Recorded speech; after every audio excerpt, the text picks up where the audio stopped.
All right, on this glorious Thursday night, so-called Thursday night, right? So let's get the link out. Let's get class started. All right, not that. All right. Put that down. All right, all right. Perfecto. Yeah, let's get it started. How's everybody feeling? Right.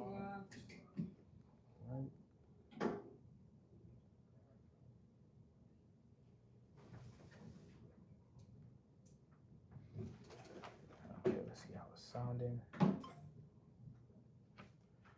Everybody put their phone on mute, please.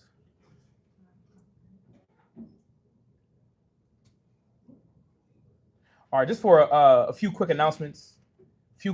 As you know, we have Hanukkah coming up, a high holy day. This is going to be December the 13th.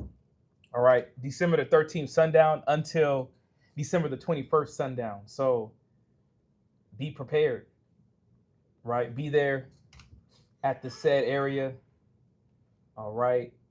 We're going to host it here in Rochester, VA, Houston, also in San Antonio. So if you rock with us, come around, right? Fight to get where you need to be on these days, these high holy days that the Most High, he desires Israel to come together.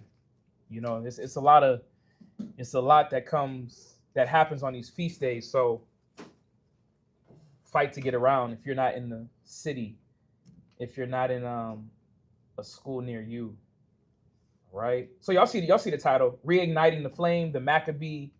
What is that? The Maccabee. What we title that? The Maccabee formula for victory, right? It only serves right because we're going into this time, because it's going on. Well, we're in the feast of Hanukkah, right? In the next couple weeks, so that's why we just brought that out, December the 13th, right? But there's a lot of new brothers and sisters that don't know about Hanukkah, don't know about the Feast of Lights. So we're gonna take a class dedicated to basically teach, right, Hanukkah, the origins of it.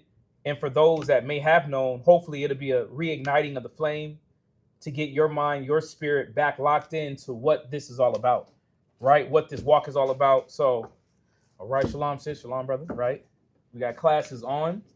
Come on in, right? Y'all good? Right? All right. So again, let's go ahead and get the link out. Put a 7 in the chat if everything sounds good.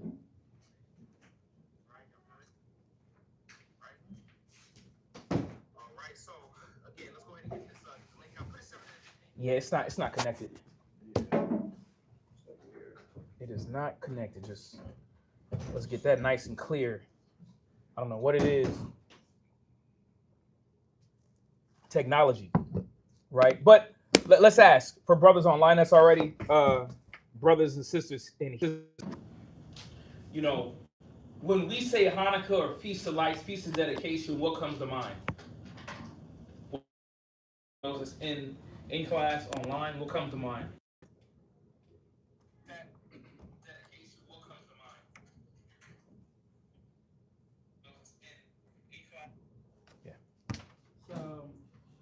Freedom from the Greeks, I believe it was. Okay.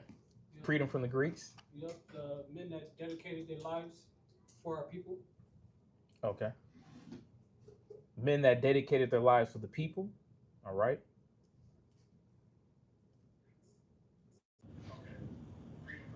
That's good, I guess. That's good. Oh, Because the other one had an echo. okay. There you go. Sounds funny. What you got, sis? Of what Hanukkah means for you when you When I hear the think word. of Hanukkah, I just look at the spiritual outlook of it, of just the victory that we had in Maccabees, but also just how we continue to fight as a nation, as a people. So Hanukkah is always nice because we always come together, but it shows like who's still fighting, who's still here, Right. who's still who's conquering their demons, sins, whatever that might be. So our flame is still lit. When we come together in this feast. So definitely a victory to be at Hanukkah each year. Hey, there you go.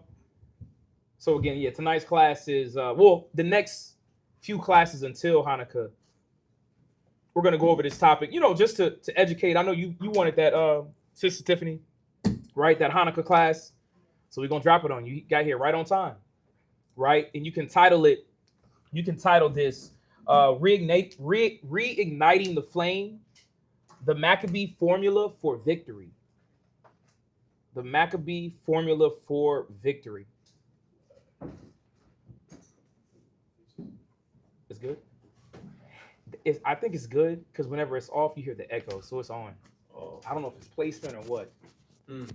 Right. I don't know, but we're here. We're here. Right? If it's technical difficulties, it's technical difficulties. But put a 7 in the chat if y'all can hear me clearly, brothers and sisters. Right? It's only 6. But again, yeah. Yes. The title is Reigniting the Flame. The Maccabee Formula for Victory. The Maccabee Formula for Victory. And we're going to kind of dive in, on this first part, just bringing us back to the history of where Hanukkah comes from to understand what was going on during that time frame. This area of history, a lot of our people, they don't know about, right? Like a lot of Christians, when it comes to Christianity and going to church, they do not know about this span of time. 175 BCE to 164 BCE, they know nothing about. If you really want to get technical, 333 BCE, right, was when the reign of the Greeks began. They don't know any of that.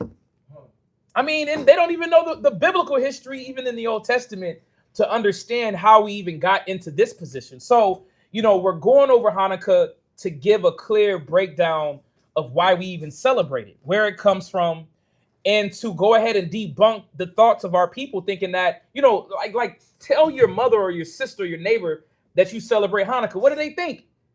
Oh, it's a Jewish gift giving day, or it's a Jewish Christmas. And it ain't got nothing to do with Christmas. It has nothing to do with gifts. Yes, were they getting gifts for the temple? Yes, we'll get to that later.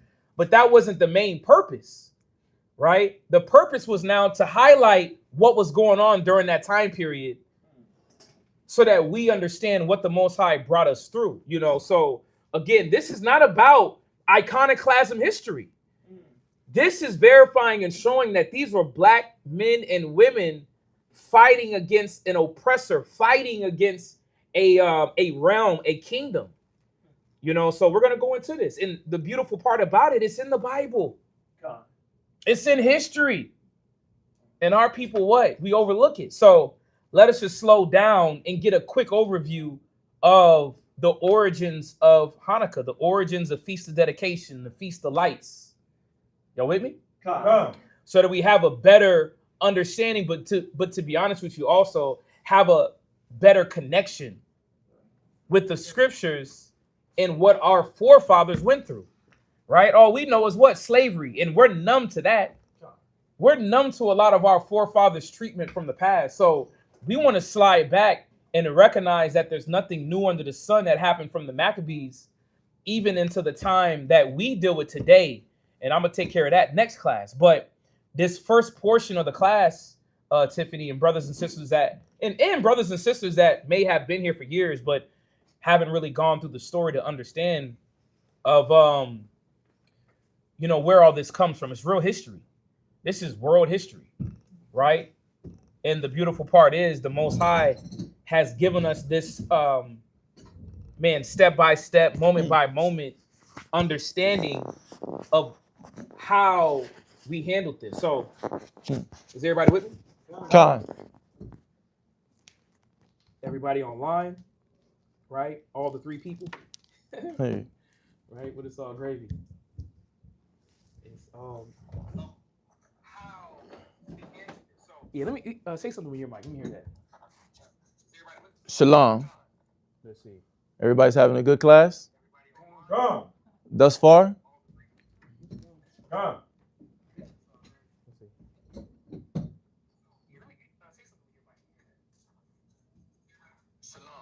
Oh yeah, for some reason yours better. Let me catch that. Is it Yeah, it's the placement? mic. No, I think maybe just the mic. Because the mic has some trauma done to it.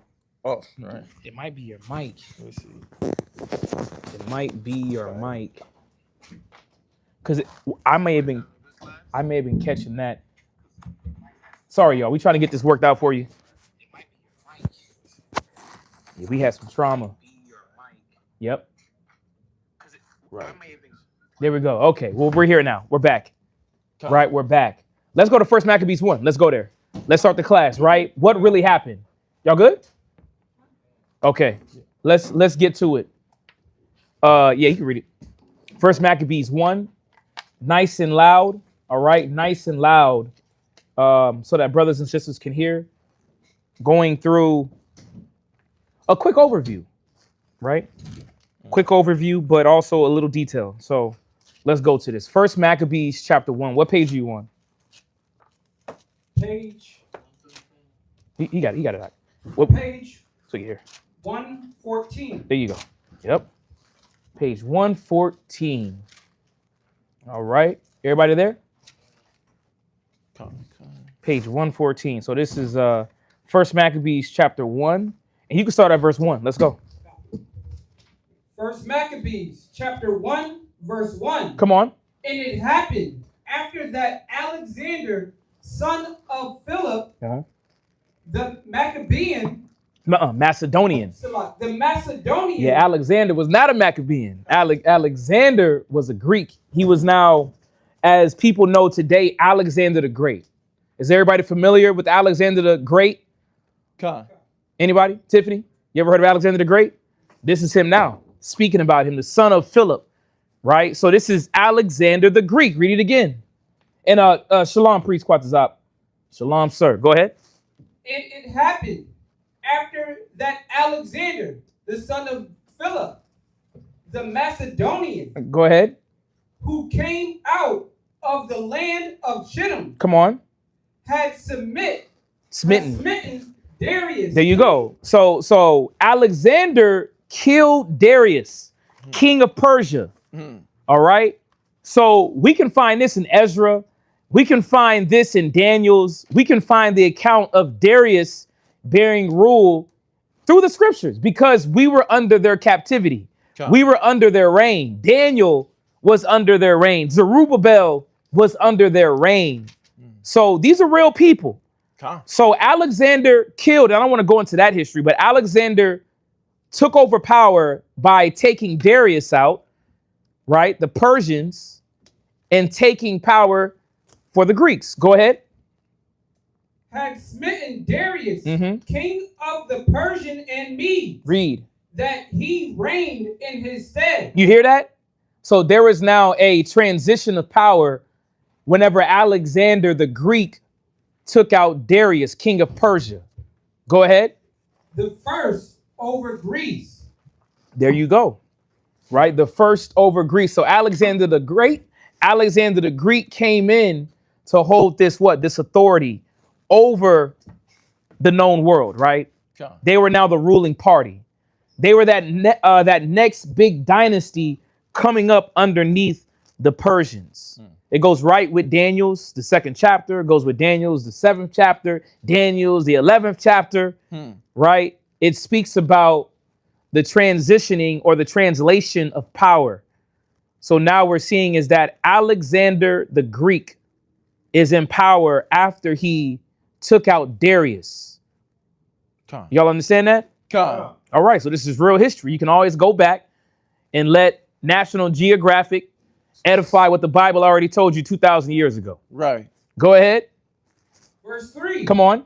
And went through, verse 2, and made many wars, and won many strongholds. Right, and this is what Alexander the Greek is known for. Right? He was known for his military prowess. his military skill, his strategic method of how to win wars. So the scriptures is telling you here. Read it again.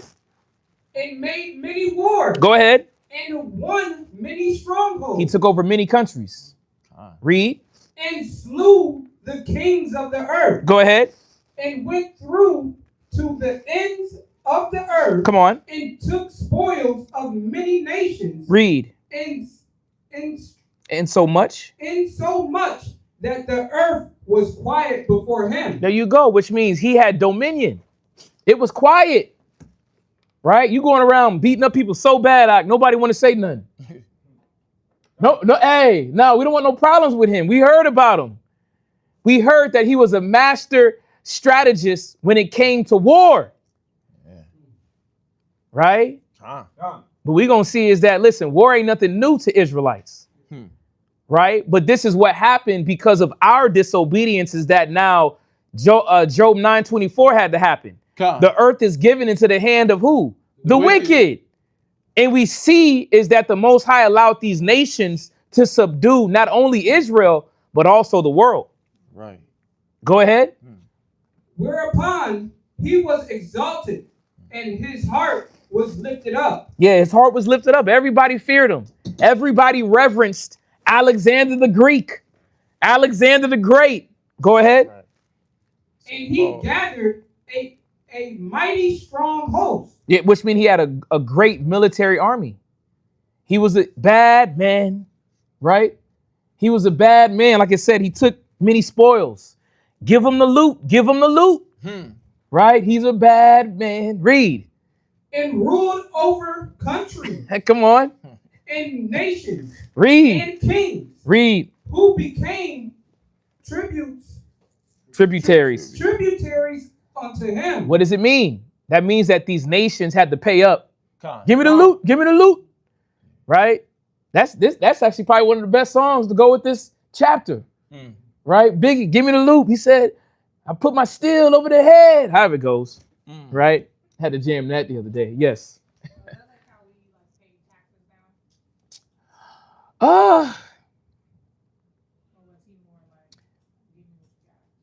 It was that. It was more of like, you're going to pay me money because I'm over you. So this is for protection. This is for you giving honor to the king. You know, when it comes to taxes, I don't know the specifics of, to be honest with you, the reasoning. Yes. Yeah. Nah, you still remember things cost. You know, it's a society. Nothing's truly free, right? Nothing's truly free. And there is still like an economic system. But when you deal with, and just give me 1 second, Tahara, when you deal with taxes and tributary, slightly different. Why? Because when you deal with tributary, you're dealing with a nation that's over many countries that causes them to pay a certain percentage of what they have. And it wasn't only just money. It could be food. It could be anything. Yeah. What you got? What's that? You know how like Oh, tributaries? Yeah, like biking gangs go in town. Like if you don't pay me every week, yeah, I'm gonna let somebody rob you or whatever like that. Right. Well, whoever, not just biking gangs, but like gangs. It could definitely be that. You know, remember even Solomon, they gave tribute to Solomon. Oh. You know, and Solomon didn't have to strong arm nobody. You know, but he still had the rulership. Yeah. It could also be like a respect thing. No, definitely. But go ahead. You wouldn't want them to come over and take what you got. Right. So, you showing your respect. Yeah. But, giving the tribute. Yeah, it's like Queen of Sheba. Queen of Sheba pulled up on Solomon, right, and gave Hiram basically gave ships, right, to Solomon, gave him a navy fleet to do as he pleased, right? You know, so out of respect, but at the same time, is that that tributary was just honor to that leading regime, right? I'll look into more of that a little bit more in detail, but yeah. Oh, Alexander? Oh, definitely. Remember, he took over by conquering. You gonna pay up. You paying up to the house. You know. Yeah, and we know America what they do. They all corrupt, right? Straight usury, right? Talking about taxation 8%. You know, so what's that going to the road? Because that's what they say the tax money is supposed to go to. You know, help better the state, the city. You know, but we know we know what we don't know is where it goes to. But at the end of the day, Alexander had the world in his control. Go ahead. Verse 5. Come on. And after these things, he fell sick. Right. And a lot of these cats had disease, man. Nasty. A lot of these leaders, the Most High got them up out of there by diseases. So Alexander the Greek died of a disease. A lot of us say he died of what? Syphilis. Right? Died of syphilis. Go ahead. And perceived that he should die. Come on. Wherefore he called his servants, such as were honorable, Right. and had been brought up with him from his youth. Right. So he had men that was with him that were at his beginning of what? Of a young warlord. Right. So he had now friends, associates that were with him. So whenever he was about to die, he had what? He had the ability now to pass it on. Right.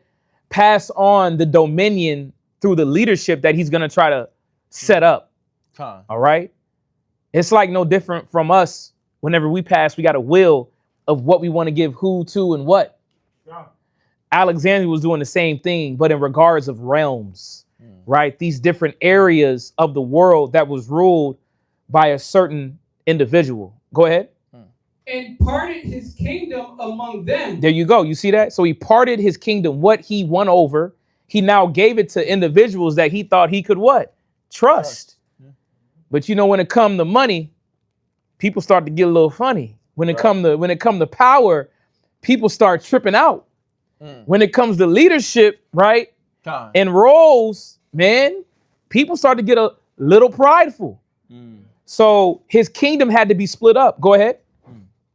And parted his kingdom among them while he was yet alive. Come on. So Alexander reigned 20 years. He did what? Oh, Alexander reigned 12 years. Right, he reigned 12 years. Go ahead. And then died. Come on. And his servants bear rule, every one in his place. Come on. And after his death, they all put crowns upon themselves. There you go. So after his death, they what? They turned up, man. It's time to live it up. Right? But the beauty of what we're reading now was already prophesied. Well, it happened, but it was still shown to John the Revelator in Revelations with what we're about to read, right? And also prophesied in Daniel's. So the Bible is a eloquent book, but also it's what's the word? The word just fled me. It's historical, prophetic. It's another word that I want. It's another word. It's a complex book. Like that's why a lot of pastors don't understand what's being shown, because the Most High still got that spirit of sleep on them, right? Not to know what these deep, dark sayings, right? What the metaphors, the symbolisms truly meant. It was showing forth history, right? History and also prophetic visions, right? Of future events. I want y'all to hear this though. So it says, verse 9 one more time. Verse 9. Read. And after his death, they all put crowns upon themselves. So did their sons after them. Right. So did their sons after them, because a lot of times their sons would now come up in their stead. Go ahead. Many years. Which was beautiful, because when you go to Alexander the Greek's generals, some of his generals' sons did come up in their stead, like his name is Lysimus, right? He came up from underneath his father. But go ahead, keep reading. And evils were multiplied in the earth. And what? Evils were multiplied in the earth. Right, so evils were multiplied in the earth. But what was really happening during this time when Alexander died and his generals were now in position, what happened was that they started to do what? Fight against each other, right? They started to fight against each other, but that is a prophecy. And I'm going to show you. Go to Revelations real quick just for this. I didn't put this in there, but I'm going to give it to you. Go to Revelations chapter 6. Let's go to Revelations chapter 6 and verse 4.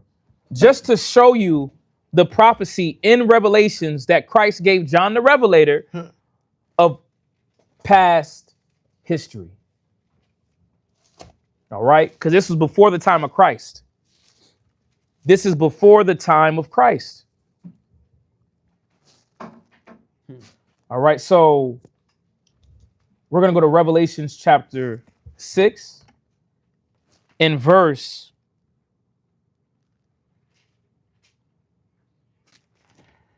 We can start at verse 4.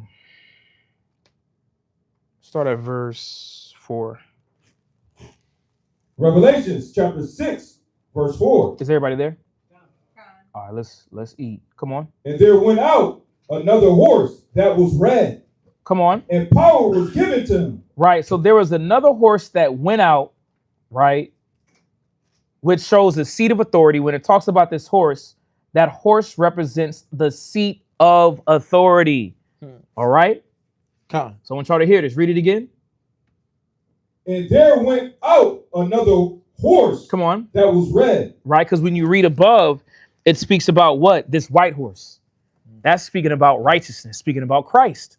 All right. But now it's going to be speaking about what? This red horse. Read verse 4 again. And there went out another horse that was red. Go ahead. And power was given to him that sat thereon. There you go. So it says red, but the Bible is getting a little specific with its description, right? Because the Bible kind of has a continual edification about this red person, right? Or the color red and who it derives from. We know who's red in the scriptures. God. Who? Okay, according to what? According to what? Who was identified as being red and hairy all over? What scripture was that? That pin clicking, y'all, please. Genesis chapter 24. 25. There you go, right? So just correlating this red horse back to who?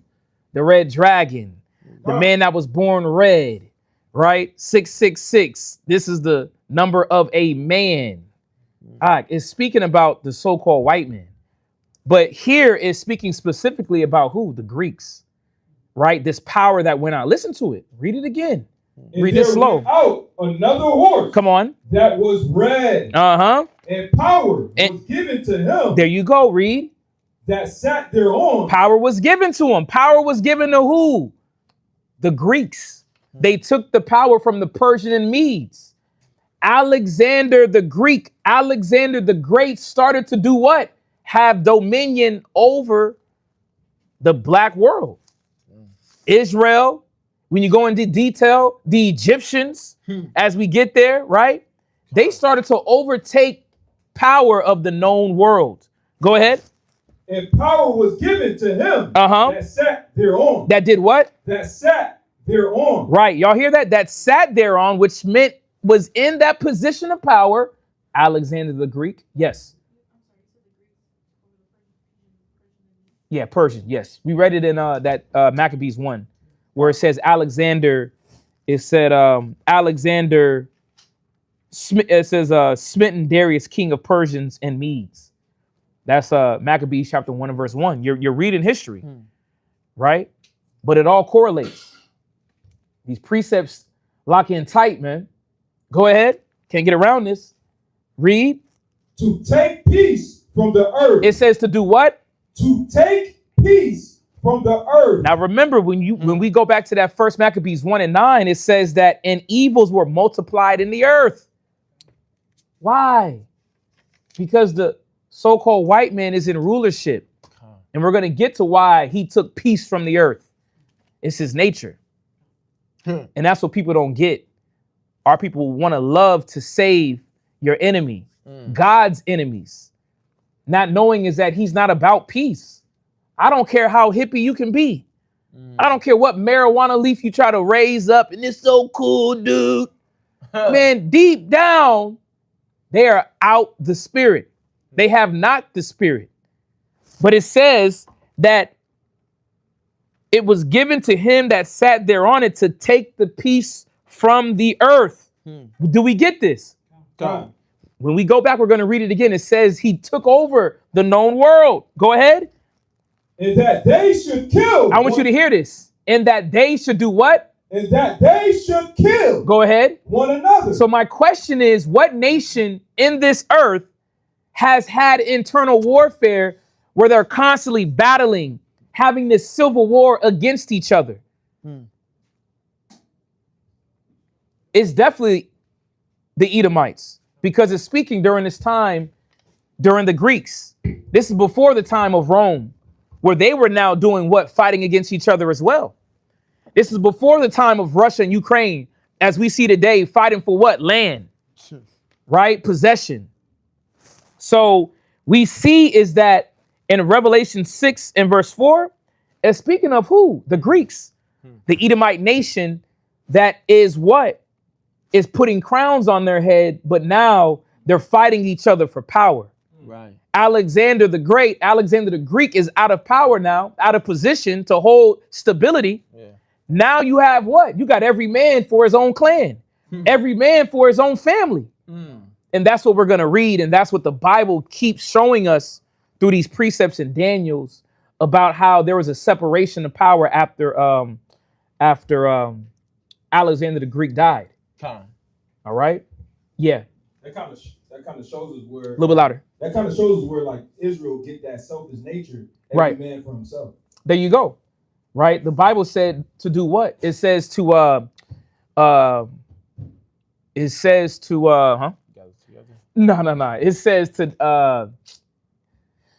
how does it go? Choose none of his ways. That's in Proverbs. It says to yeah, there it is. Envy not your oppressor and choose none of his ways. And that is the point, is that we have followed a lot of his ways, and we'll get to why that's the case. But in this first portion, I just wanted to show you that Maccabees chapter 1 is real history. But the Bible has already told us about the nature of the Greeks, what they were going to be doing, right? And how the transition of power was going to happen. So we see they're having internal warfare. It says evils multiplied on the earth.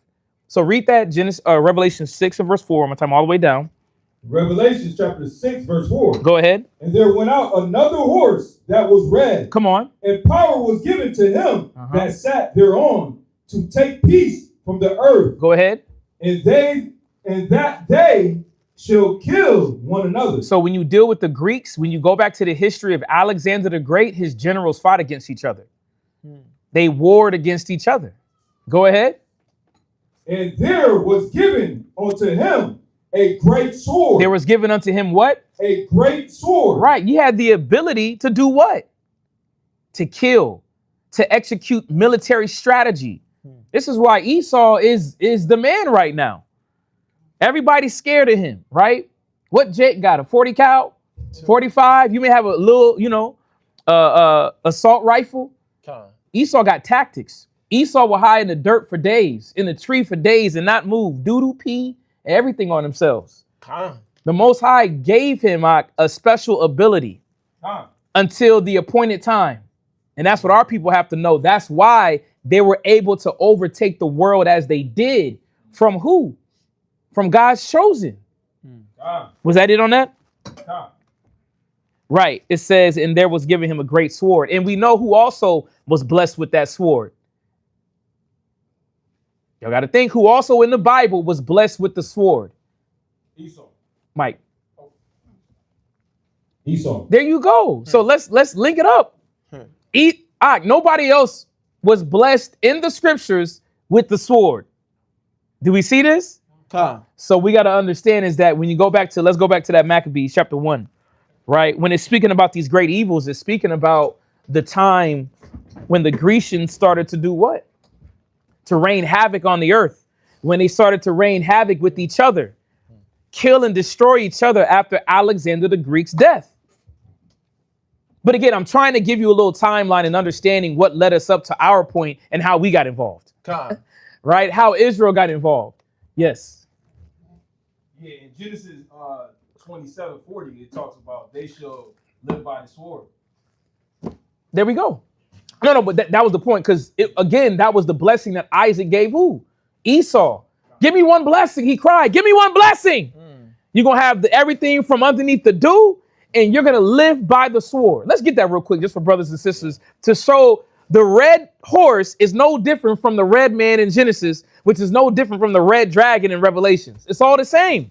It's all speaking about the same person or the same nation that the world wants to run away from.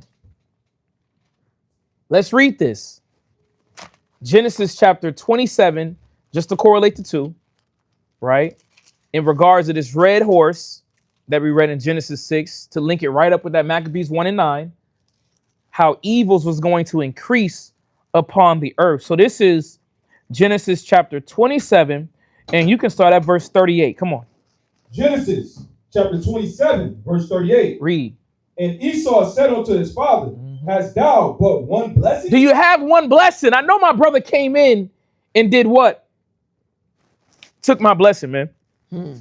That ain't right. As we read up, he started to cry. Oh.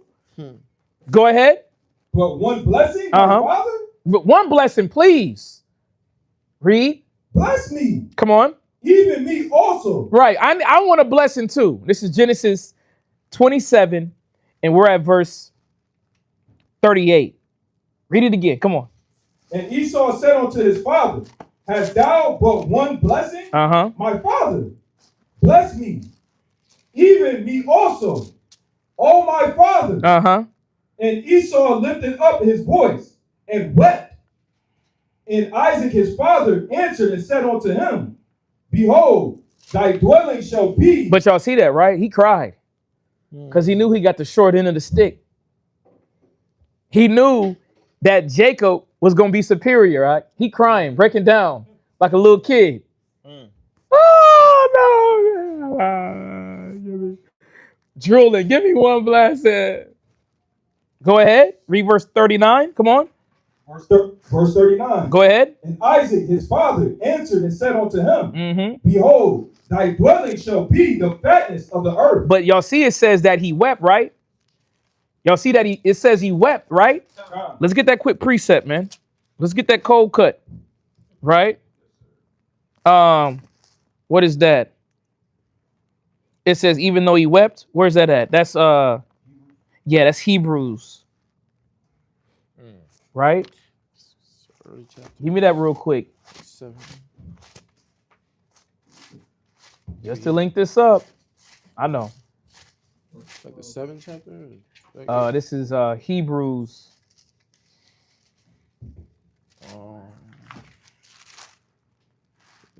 So you started with you want 12 and 15? Hebrews 12 and 15? Yeah, I was there. Yep. 12 and 16. Hebrews chapter 12, verse 16. I want y'all to hear this, right? Because we just read where he's weeping at, right? So we're understanding where we're getting this precept out of Hebrews. Go ahead, let's read it. Hebrews chapter 12, verse 16. Come on. Lest there be any fornicator. Any what? Fornicator. Strange man, right? Inordinate man, out the spirit, right? Dealing with who's the person? Jeffrey Epstein style, right? These serial killers, all white men, right? Yeah. These men that like to wear their mama's pumps. Oh. It's a white man, right? You want to lay with a dolphin, marry a dolphin. That's a white man, right? Messing with pigs, chickens, cats. You want to marry a dog. It's a so-called white man, Caucasian man. Read it again. Fornicator, nasty. Come on.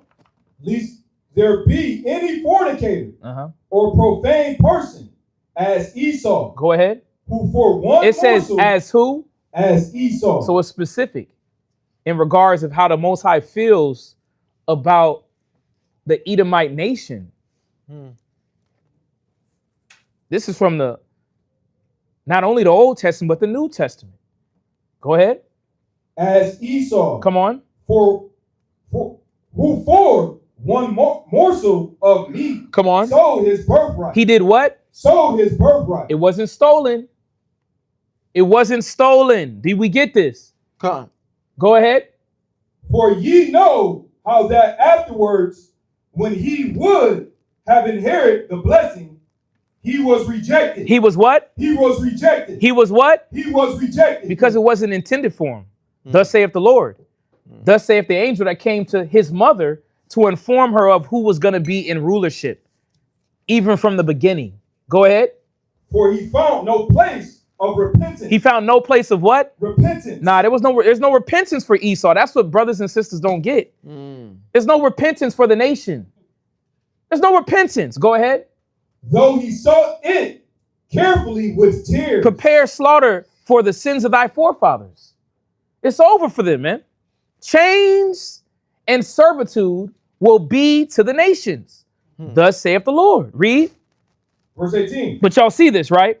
Even though he sought it with tears. So let's jump back to those tears and how we're connecting and showing that not only Alexander the Greek, but also Esau, what? They're all from the same nation, the Edomite nation, that was blessed with the sword.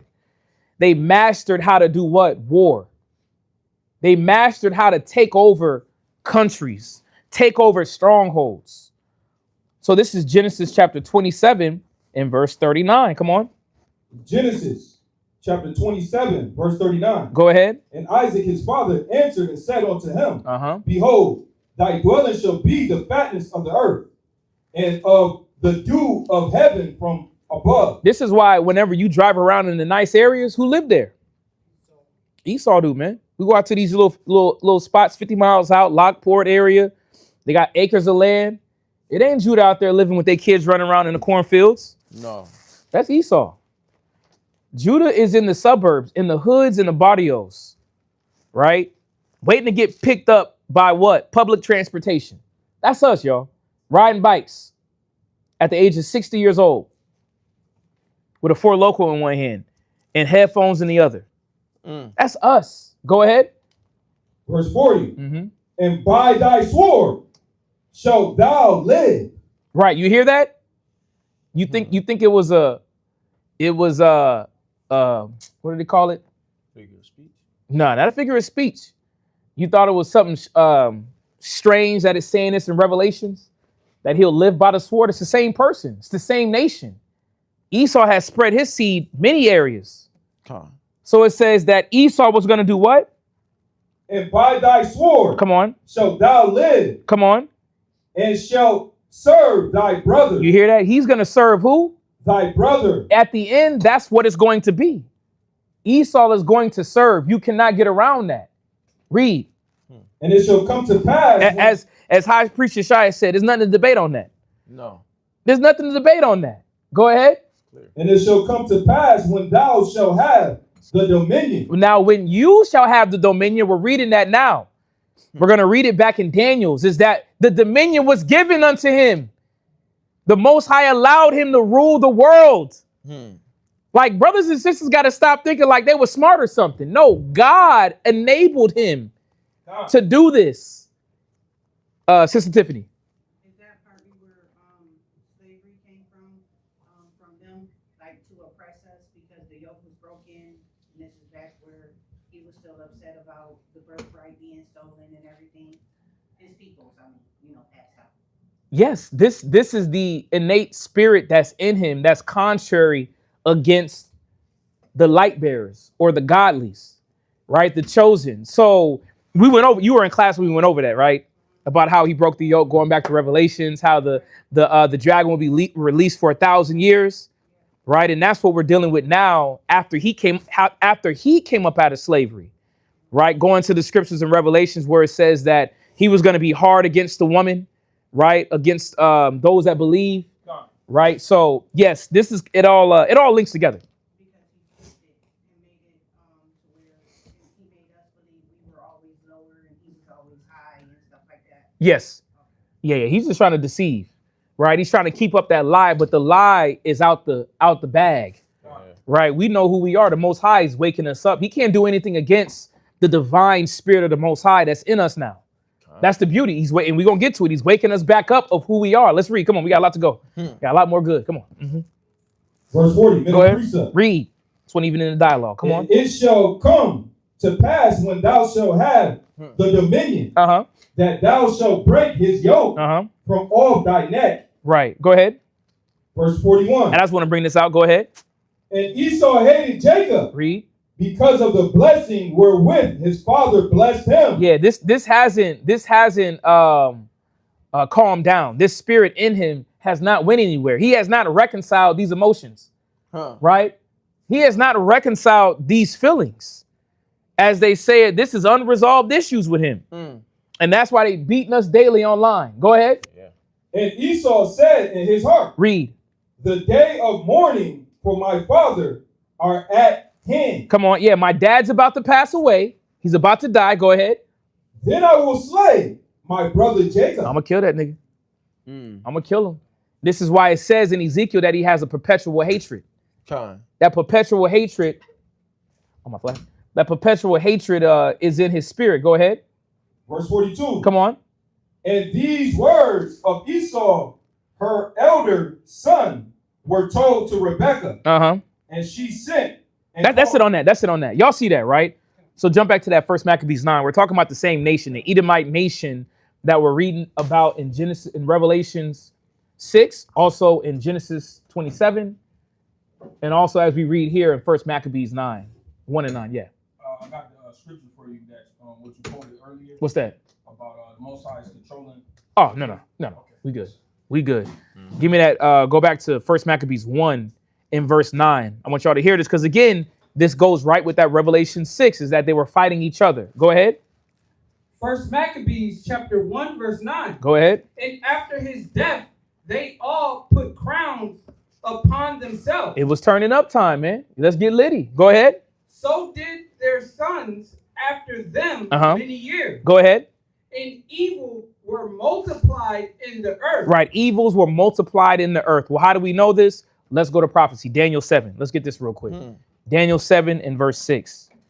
Daniel's chapter 7 and verse 6 to show forth biblical prophecy that was written 2,000 years ago, right? And this is actually before the Greeks became in power. Daniel was dropping this information about what was going to befall the earth in latter years. Y'all with me? The book of Enoch ain't got this. No, sir. Egyptology ain't got this. Seventh-day Adventists don't know it. No, sir. Right? Pentecostal, where you at? Right? Hooting and hollering. Right. We're going to hoot and holler through these precepts.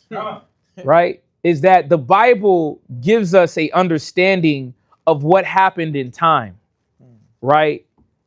And what was going to befall our people. These are our records. This is why we have to go through it, learn it, and understand, right, how now to transcend out of it. And that's through righteousness. That's through being obedient. And this is why we have to go back through this history. Right? Because even during the time of Daniel's, he was under the authority of the Babylonians first, and then it translated to who? It translated to the Persian and Medes, which was under Darius or Artaxerxes, right? So let's read this. Come on, where we at? Daniel chapter 7, verse 6. And let me ask real quick, does anybody have any questions? Because we're just at the beginning trying to do a little backstory, right, of what is going on during the time of the Greeks' dominion, right? Anybody got any questions? Sister Brianna, Azariah, y'all confused? We went through a few cold precepts. For real. Yeah. Some cold precepts, man. Those right there, that'll make you go off on a few different, routes. Call that structure. Yeah, deep dive you can go into, man.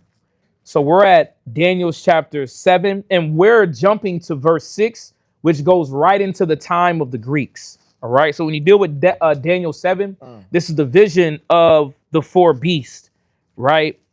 The first beast being the Babylonians, the second being the Persian and the Medes. We're going into that third, which is the Greeks. Then it goes into Rome, the Romans, and then it's going to go into America. But we're gonna go into this third beast, which is the Greeks. Priest Shaquat went over Daniel 7 for y'all. So y'all should be able to go back to your notes. Y'all don't got the classes, man. Sometimes you just got to revisit it, right? And refresh yourself. So let's read Daniel chapter 7, and we're going to start at verse 6. Come on. Daniel chapter 7, verse 6. Read. After this I beheld, right? And lo, another. So it's speaking about the Greek kingdom. All right? It's speaking about the Greek kingdom. Go ahead. Like a leopard. Like a what? Like a leopard. So when it talks about another, right, another beast, it's speaking about the Greek kingdom, and you can write this down. And 333 BCE was the starting rule. The Greek Empire. 333 BCE.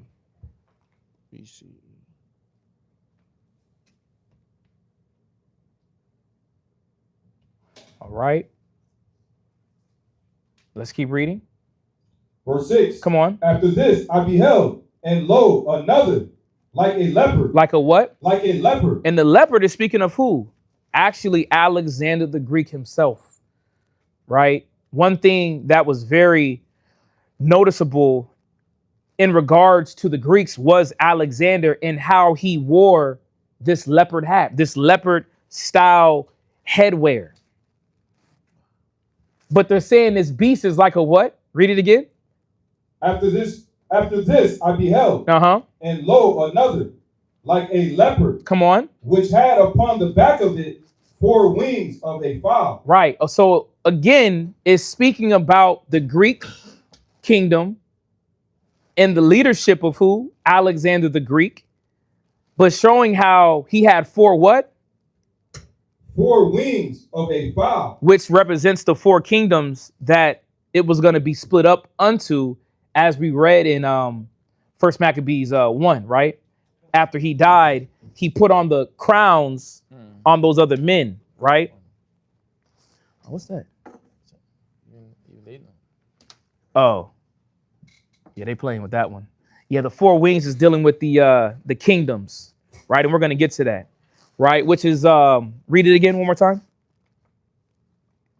After this I beheld, and lo, another, like a leopard. Go ahead. Which had upon the back of it 4 wings of a fowl. And the four wings represent the 4 kingdoms or 4 realms that were underneath Alexander the Greek, right? Y'all can write this down. 1 was Hell's Point, right? 1 was Hell's Point, right? Which was of Greece and Macedonia, that area. Hell's Point, Hellespont, Hell's Point. The 4 wings of a fowl, showing 4 realms. 1 was Hell's Point. All right. You can write this down. Hell's Point, and do a dash and put Cassander. You can look that up when you go home. Cassander, Cassander, which was now the king or president or general over that province. Cassander, Cassander. Cassander was over Hell's Point. All right. Another one of the realms was Thrice, Thrace, Thrice, Thrace. And you can put down for the general or the king or president over that was Lysimachus, Lysimachus,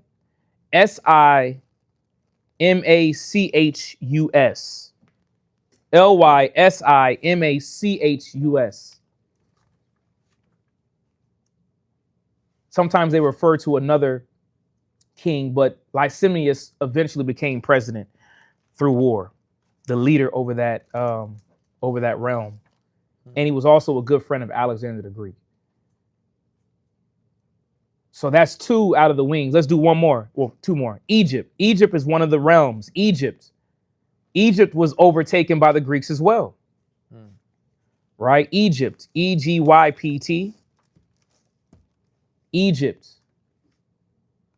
Which was under the control of who? Ptolemy. Ptolemy. Ptolemy. They start putting up their pharaohs. This is where you get Cleopatra. Cleopatra comes from the line of Ptolemy. Ptolemy was her great-grandfather. It was her great-grandfather. So when you deal with Cleopatra from Egypt, she was an Edomite. She was not a black woman. Yes. No wonder why they tried to say she was the most beautiful. Oh, they hating on the sisters' naps, huh? Hating on our women, man. Yes.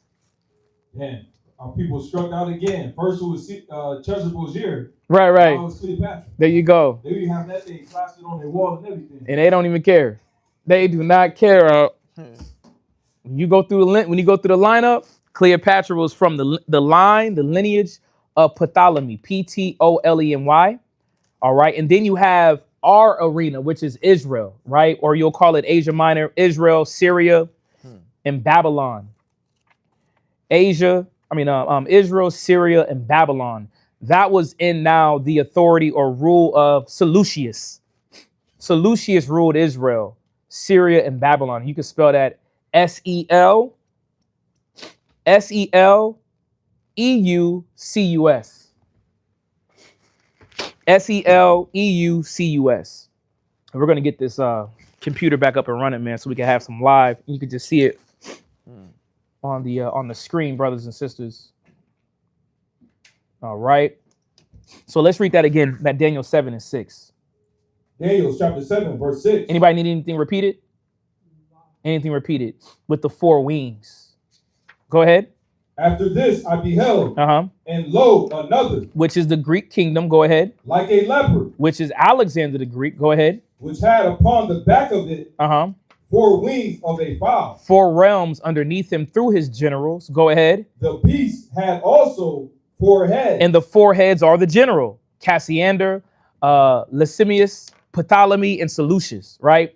These are the 4 generals that we're reading about that put crowns on their head after Alexander died. Y'all with me? Go ahead. And dominion was given to it. And what? And dominion was given to it. What does it mean? Power was given unto the Greeks. It's no different from what we just read in Revelation 6. It says power was given unto it with the sword. Did not the Greeks just say in Maccabees that it was what? That it now took over the power of the world through the sword, through war. Do we see this? God. So let's drop that. Let's jump back to that first Maccabees. Just want to give you that in history, right? Through the prophecy showing is that Daniel knew about what? These different realms or these different kingdoms that were going to translate their power to the next. Our men had these visions and the understanding of it. So let's go back to first Maccabees. Any questions? I want to get through this. First Maccabees chapter 1. Just want to get that out the way, right? First Maccabees chapter 1. And mind you, we could dive deeper, but this is just a quick overview. A quick overview of what was going on during the time that we now have what? A feast day called Hanukkah. Right. We see is that there was an overthrow in the rulership of the world from the Persian and the Medes to the Greeks. And this is where now, well, we've always been in the mess, but we see where we're starting to understand where Hanukkah is coming from. So let's read First Maccabees 1 and 9 again. And you can read verse 7 and we're going to read down to 10. First Maccabees chapter 1, verse 7. Go ahead. So Alexander reigned 12 years and then died and said, and his servants bear rule over one in his place. And after his death, they all put crowns upon themselves. So did their sons after them many years. And evils were multiplied in the earth. Right, and evils were multiplied in the earth. And this is, a span of time. Go ahead. Verse 10. Come on.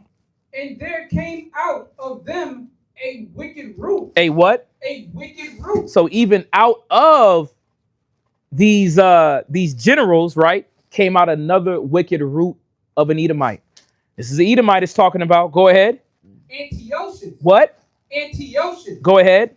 surnamed Epiphanius. Epiphanies, right? Which is like God manifested or manifest, right? Which was another title, right? But it said the good part, right? The very detailed part, it said what? It was a wicked root. So underline that. This was a wicked root that came out of the Greeks, right? Which had now dealings with Israel, as we're going to keep reading. Read that one more time, verse 10. Verse 10. Uh-huh. And there came out of them a wicked root. Come on. So Antiochus, surnamed Epiphany. Go ahead. Son of Antiochus the king. There you go. So they were just what? They were just now, the kingdom was just being translated from father to son, father to son, father to son. In that rulership. Go ahead. Who had been in hostage at Rome. Go ahead. And he reigned in the 137th year of the kingdom of the Greeks. There you go. So he ruled in 137. So as we see, there was a almost 150-year span between the beginning of the Greeks empire. What it went black? Yeah, check it real quick, guy. Right? Until the time of who? Antiochus Epiphanes. Right? Antiochus Epiphanes, which was what? 137 BCE. Because this is the beginning of what? Of where now he was making mayhem. He was making mayhem with who? With Israel. Y'all with me? So read it again, verse 10. I'm going to drill this in. Come on. And there came out of them a wicked root. Antiochus. But that's what I want is a wicked root. We're going to precept this way. Go to Habakkuk chapter 2. To just show the spirit of who? Of Esau. Or also the spirit of the wicked. Very important, which as we keep going in this class, we start seeing the attributes and how the wicked act and move. It lines right up with what the scriptures has already told us even before they came on the face of the earth. And I'm speaking about the Greeks. So this is Habakkuk chapter 2, and we're going to start at verse 3. Habakkuk chapter 2 and verse 3, just showing the nature of who? The Greeks, but more importantly, Antiochus Epiphanes. Right? Antiochus Epiphanes. God manifests. He thought he was somebody special. Oh, he did. But he says it was a wicked root, and we're going to see why. So let's read this. Habakkuk 2. Is everybody there? Habakkuk chapter 2, minor prophet, in verse 3. Let's read. Habakkuk chapter 2, verse 3. Come on. For the vision is yet for an appointed time. There you go. The vision is yet for an appointed time. The Most High was dropping these visions on the prophets. It may have not happened then, but it was destined to happen. Read it again. For the vision is yet for an appointed time. Come on. But at the end, it shall speak. It shall speak. It shall be shown. It shall be manifested. Go ahead. And not lie. Go ahead. Though it tarry. Though it what? Though it tarry. Though it takes some time, right? It's no different from the said salvation that's coming to Israel. Though it tarries. Read it again. Though it tarries. Wait for it. Yeah, wait for it, brothers and sisters. Wait for it. See, that's the point, though. This whole captivity, I'm gonna give you a quick cheat code. Be patient. Wait for it. That's the point. What are you gonna do as we patiently wait for salvation? As we patiently wait in the kingdom of our enemies. It says the vision is coming. Read it again from the top. I love this. For the vision is yet for an appointed time. Come on. But at the end, read. It shall speak. Come on. And not lie. Go ahead. Though it tarry. Wait for it. Wait for it. Go ahead. Because it will surely come.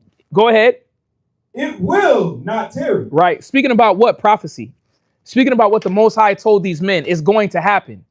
And it's no different of what we just read in Daniel 7 and verse 6 on how the four wings, the four heads, that happened with the Greeks. Do we see this? Revelation chapter 6, it happened where you're going to have the red horse have power, but they were going to be killing each other. Yeah. Each other. It wasn't talking about some other nation, that red horse. Their nation was going to be killing each other. We see it during that time with the Greeks. Right? But what else was the prophecy telling us was going to befall? Read. Come on. Behold, his soul, which is, behold, his soul, which is lifted up. Right? His soul that is in him. Read it again. Behold, his soul, which is lifted up. Lifted up. Obviously, we know this means what? Arrogancy, ego. Can't tell him nothing. Go ahead. Is not upright in him. It's not what? Upright in him. It's wicked. When it says it's not upright, that means you're not right. You left. You're wicked. But it's speaking about what? It's speaking about the wicked, but more importantly, it's speaking about Esau and his nation, his regime, his minions, what he promotes in the world, his philosophy. It's not upright. That's why a lot of black folks ain't upright, because you still trying to follow after who? Your oppressor. That the scripture says, envy not your oppressor and choose none of his ways. Go ahead.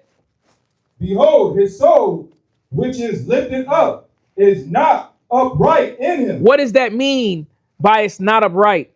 What does it mean? Go to Psalm 73 and 6. What does it mean that his soul that's lifted up in him is not upright? His pride keeps him from righteousness. Write it down. When it says that his soul is not upright, that means that pride, arrogancy, ego keeps you from righteousness.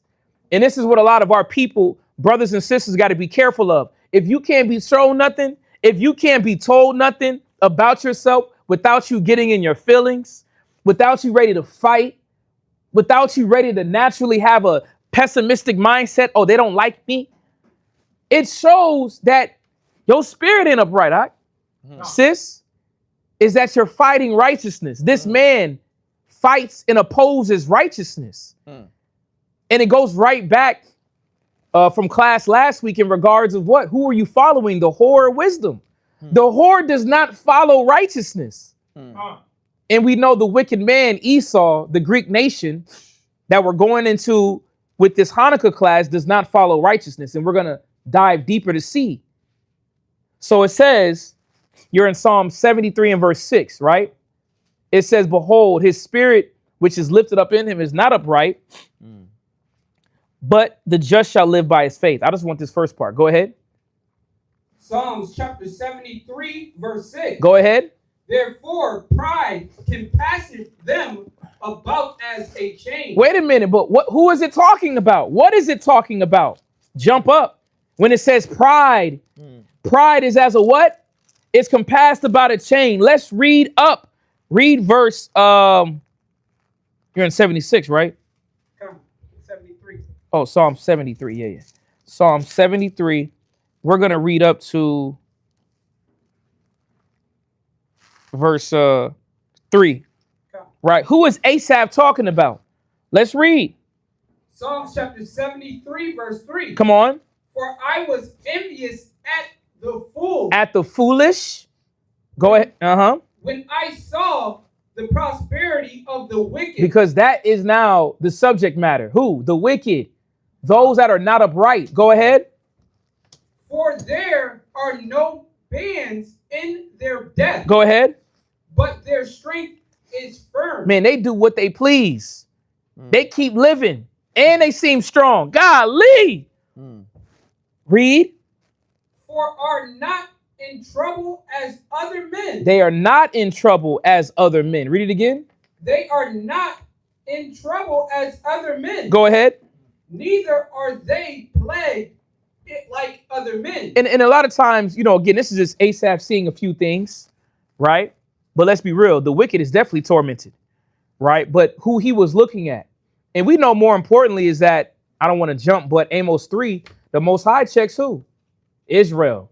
These other nations, the Most High is given a pass, right? A temporary pass. Go ahead.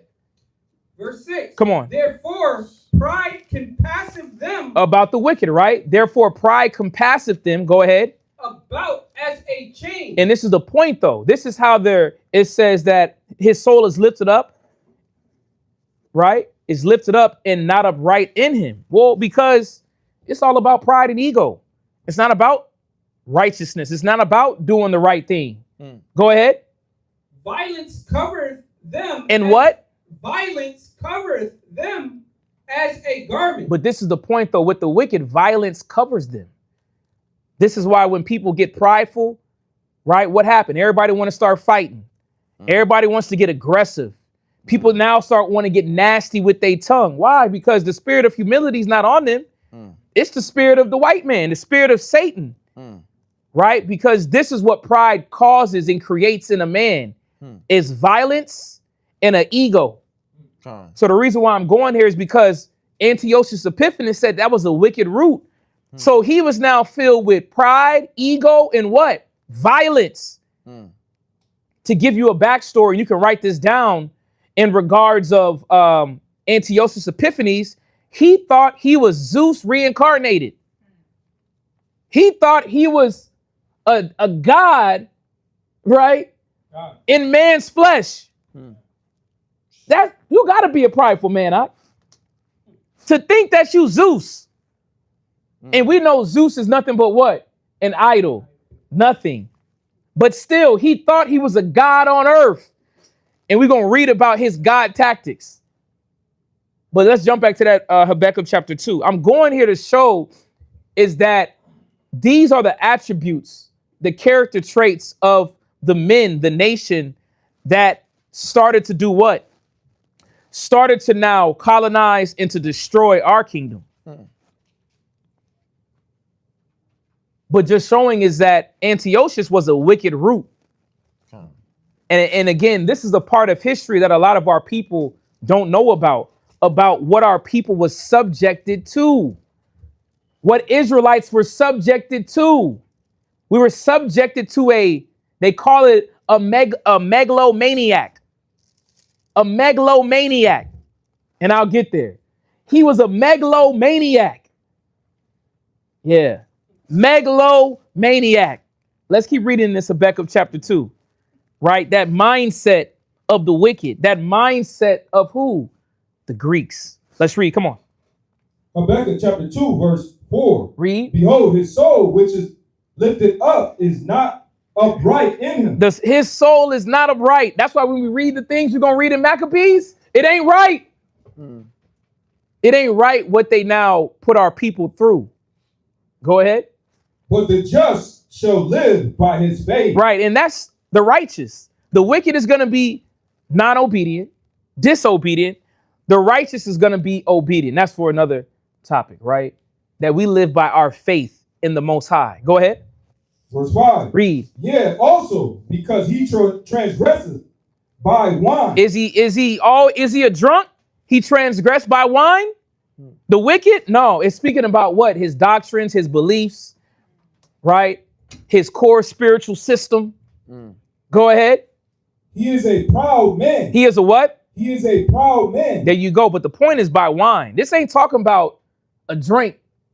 He transgressed by wine. What is it talking about? Let's go to Isaiah 29 and 9. Quick precept. Isaiah 29 and verse 9. Right? About the mindset of the wicked, the mindset of Antiochus Epiphanes, this wicked root that came out of the Greeks. Why am I going through this? Well, it starts to paint a picture in what Israel, right, or the Hasmonean dynasty had to deal with. Black Jews had to deal with during this time. This is before Christ's time. This is before the Romans. What was going on to our people? More pain, more trauma. Let's read. Isaiah chapter 29, verse 9. What was this wine talking about, huh? Had him a bottle of Four Loko? He transgressed by Hennessy? Transgressed by Crown Royal? Crown and Coke? Grey Goose? Whatever your drink of choice is. What was it talking about? Let's read. Come on. Isaiah chapter 29, verse 9. Read. Stay yourselves Uh-huh. and wonder. Read. Cry ye out and cry. They are drunken. They are what? They are drunken. Go ahead. But not with wine. There you go. This wine, this transgressed by wine wasn't talking about being faded or drunk. Nah, it was another influence. It was a spiritual intoxication on the left-hand side. Like he was spiritually intoxicated in violence and egotistical mindset. Go ahead.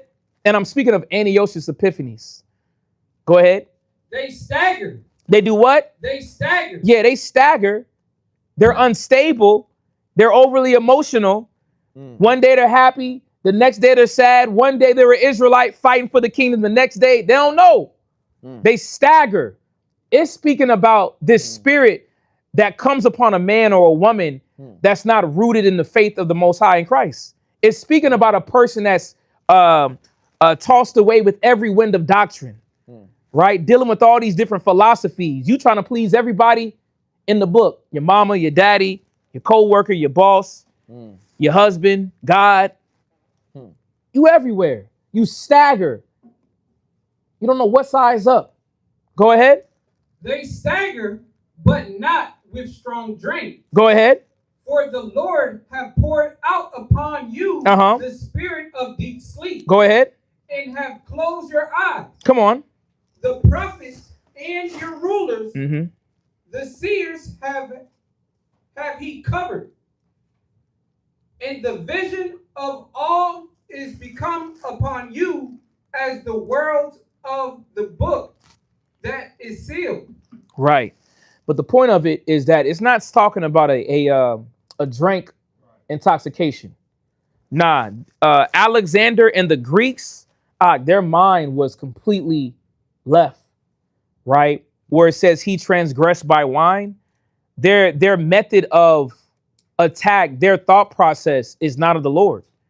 Do y'all see that?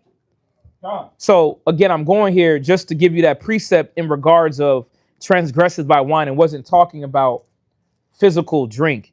It was talking about a spiritual demonic intoxication.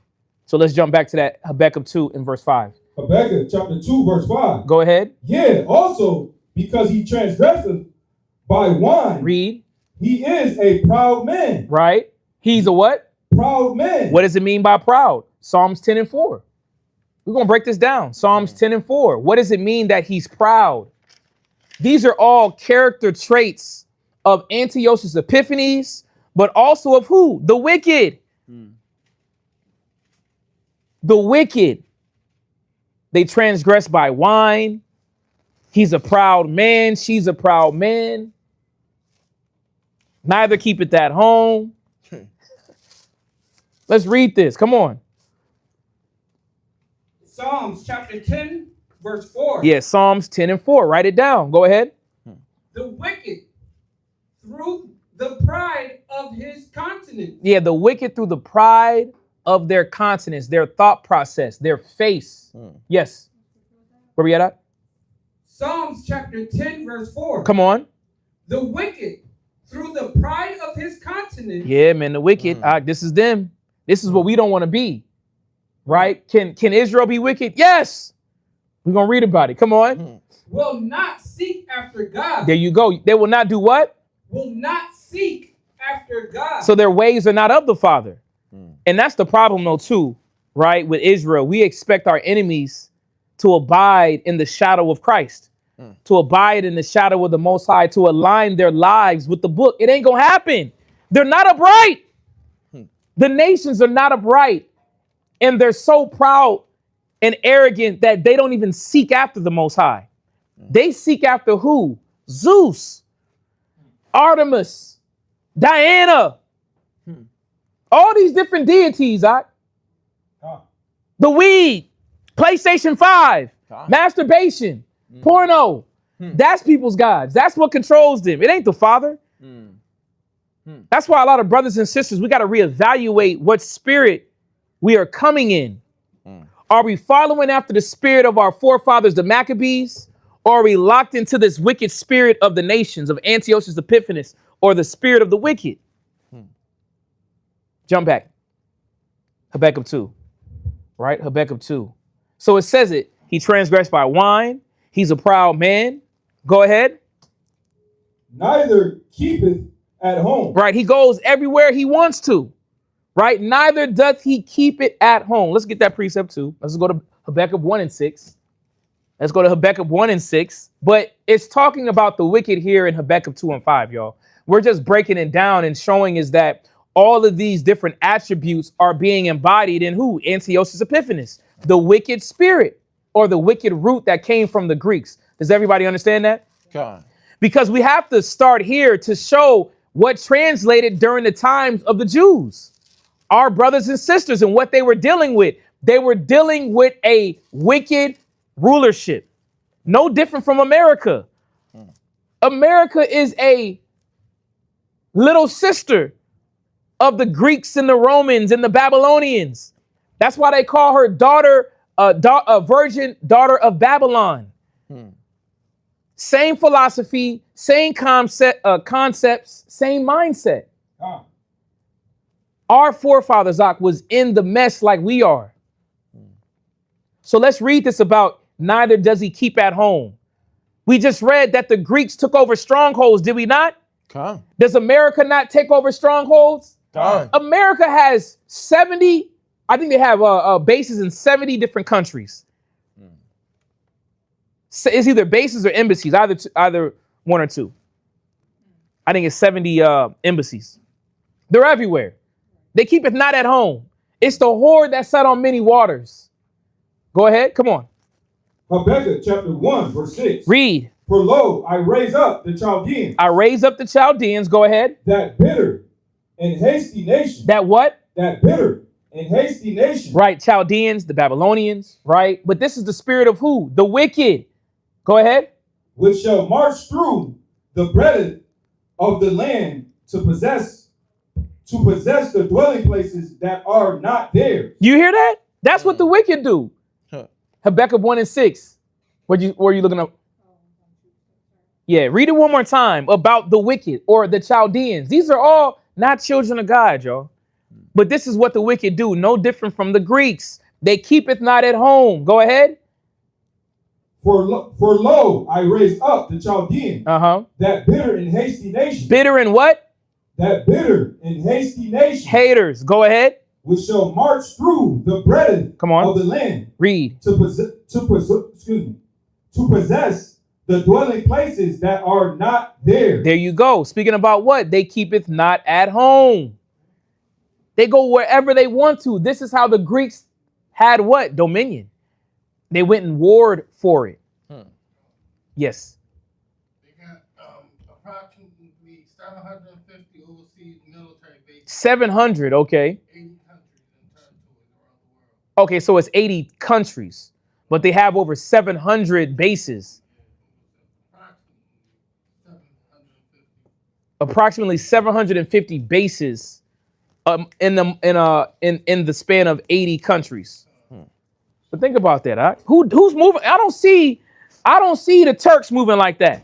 I don't see the Arabs or China or Japan moving like that.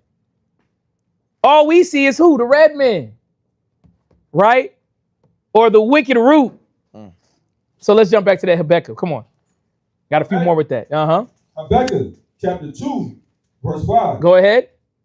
Because we're speaking of the attributes. We're breaking down the attributes of the wicked, but how they connect with who? The Greeks. Because that's the subject at hand, dealing with Hanukkah, dealing with our forefathers were dealing with. They were dealing with proud men that did not keep themselves at home. What else? Go ahead. Habakkuk chapter 2, verse 5. Go ahead. Precept. Neither keepeth at home, who enlargeth his desire as hell. Who does what? Who enlargeth his desire as hell. That's what they do. They enlarge their desire as hell. What does that mean? John 10 and 10. We went here last class, John 10 and 10. What does it mean that they enlarge their desire as hell? It says, as hell in what? Who enlargeth his desire as hell and is as death. And as death. Let's read John 10 and 10. Come on. John chapter 10, verse 10. The We good. thief cometh not, but for the seal. Steal. Oh, slow. But for the steal and to kill and to destroy. There you go. So this is what that means when it says enlargeth his hell at his enlargeth. It says, my apologies. Enlargeth his desire as hell and as death. That's all it's about. Conquering and violence. What do they call it? Money and violence. Con. You remember that YouTube series back in the day? Con. Huh? Oh, y'all ain't watched that at New York. Oh, Money and Violence was actually good. Hey. But it was a YouTube skit from these producers that came up.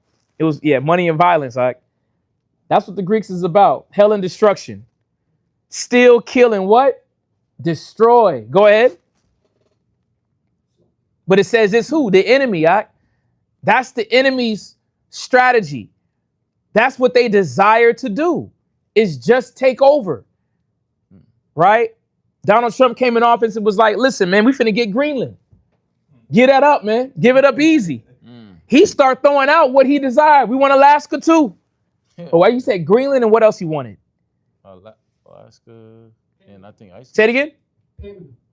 Panama? Yeah. Uh-oh. Yeah. Huh? Canal. Oh, right. You messed me up with that one. But yeah, Panama. You good. Panama Canal, right? But you know, when you look at, I know you went over that class, that trading route, that was very important. Like look at that. Panama Canal was very important in regards of trade, right? With having to go all the way around, I think South or North America, you could just cut through, right? They had a trading route. They had a trading route which was key. Right. It was good for war, and it was good for just shortcutting time on traveling goods or just traveling in general. So it helped a lot. So him looking at it, he's looking at it probably from that same lenses. This is why the economic hitman had to go to Panama, man, to kill, steal, kill, and destroy. I gotta look it up. Economic hitman. Yeah. Esau is a monster, bruh. All they care about is take. But this is what they tell you in a church. The enemy comes to steal, kill, and destroy. You are right. And that's why we got to do what? We got to check ourselves that we're not aligning ourselves with the enemy. Right? That our mind is locked in to the spirit that the Maccabees were in. We're going to get that. But just showing the attributes, right? The spiritual traits of the wicked, which is Antiochus Epiphanes, the wicked root that came out. Go ahead, finish it. The thief cometh not, but for to steal and to kill. Go ahead. And to destroy. There you go. And I'm going to show you that the wicked or our enemy or the thief, who that is. Let's go to Revelations. Just jump back. Revelation 6 and 8. The Bible will let you know. The Bible will let you know who the wicked is. He'll let you know who your enemy is and who not to trust. The Bible will let you know. So Revelation chapter 6 and verse 8 in regards of enlargeth their desire as hell and destruction. Wake up, Israel. Wake up. Our forefathers knew who their enemy was. Come on, man. Stop being okay with snacks and television series and think everything's gravy. The world is in your hands. No, it's not. It's a setup by an evil one, man. Let's read it. Come on. It's a setup. Read. Revelation chapter 6, verse 8. Don't take the booby prize, as they call it. Right? The Cracker Jack box. Let's read. And I looked, and behold, a pale horse. Uh-oh, here it goes. So we got a white horse, a red horse, and now we got another what? Pale horse. Who do you think the pale horse is? Who do you think that's describing? Who? It's definitely describing Esau, right? More specifically, it's talking about the Ottoman Turks when they came into power in 1453, right? But it's speaking about Esau again, right? He's the one that looked like what? He got no color. albino. Look as one that's half dead, as Miriam said. Right? I don't want to be one as if he's half, or that was Aaron. Aaron said that. I don't want to look as one that is half dead. The pale man, right? The one that got to go to the suntan spot, right? To get a little pigmentation. Right. They gotta tattoo their freckles on their face. Burnt orange. Right, burnt orange. Right? Read it again, verse 8. Listen to this. Come on. Verse 8. It says the enemy comes to kill and destroy. Read. And I looked, and behold, a pale horse. Read. And his name that sat on him was Death. Yeah, there you look at that. The name of the pale horse, Ak, is named what? Death. Who's brought death to this earth like the way it is today, man? It ain't the Arab, man. China ain't did nothing. Japan's still a defensive army. Like, people don't even know the different levels of military these countries have. Japan does not have an offensive army. That was in the rules and regulation when we took them over. You're only going to have a defensive army. Wow. Come on, man. Esau is the biggest gangster right now. Only right now. The pale horse comes to do what? And I looked, and behold, a pale horse. And his name that sat on him was Death. Look at that. His name is Death. So when you see Esau, just call him Death, man. That's the new code word. Death around the corner. There go Death again. Read. And hell followed with him. In what? And hell followed with him. Do y'all hear this? What is it speaking about? Destruction, violence, chaos. Come on, man. That's all the white man does. He does is destroy. Got no trees, man. Concrete jungle. Man. And you go to Brazil, living your best life. They in the slums, out good air. Probably the best food. While we're in what? In hell. On earth. Smog in the sky. Fake food. Diseases. Hell and destruction. Go ahead. And power was given unto them. And what? And power was given unto them. Come on, man. Go ahead. Over the fourth part of the earth. Over the what? Over the fourth part of the earth. Right. He had rulership over the earth. Go ahead. To kill with sword. And with hunger. Look at that. He had the ability to kill with sword and with what? And with hunger. He gonna do what? He gonna hold you out for food. Does not Esau have the ability to take your EBT?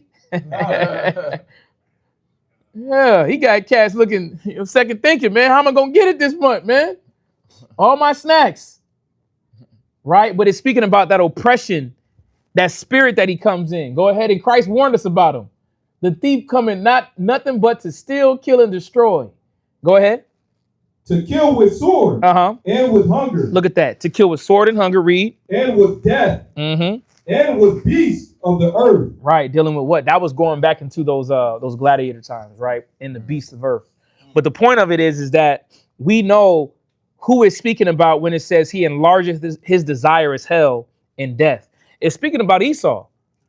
Death and violence follows him. So let's jump back. We're done with that. Let's jump back, right? And cannot be satisfied. It's good. Yeah. It's good.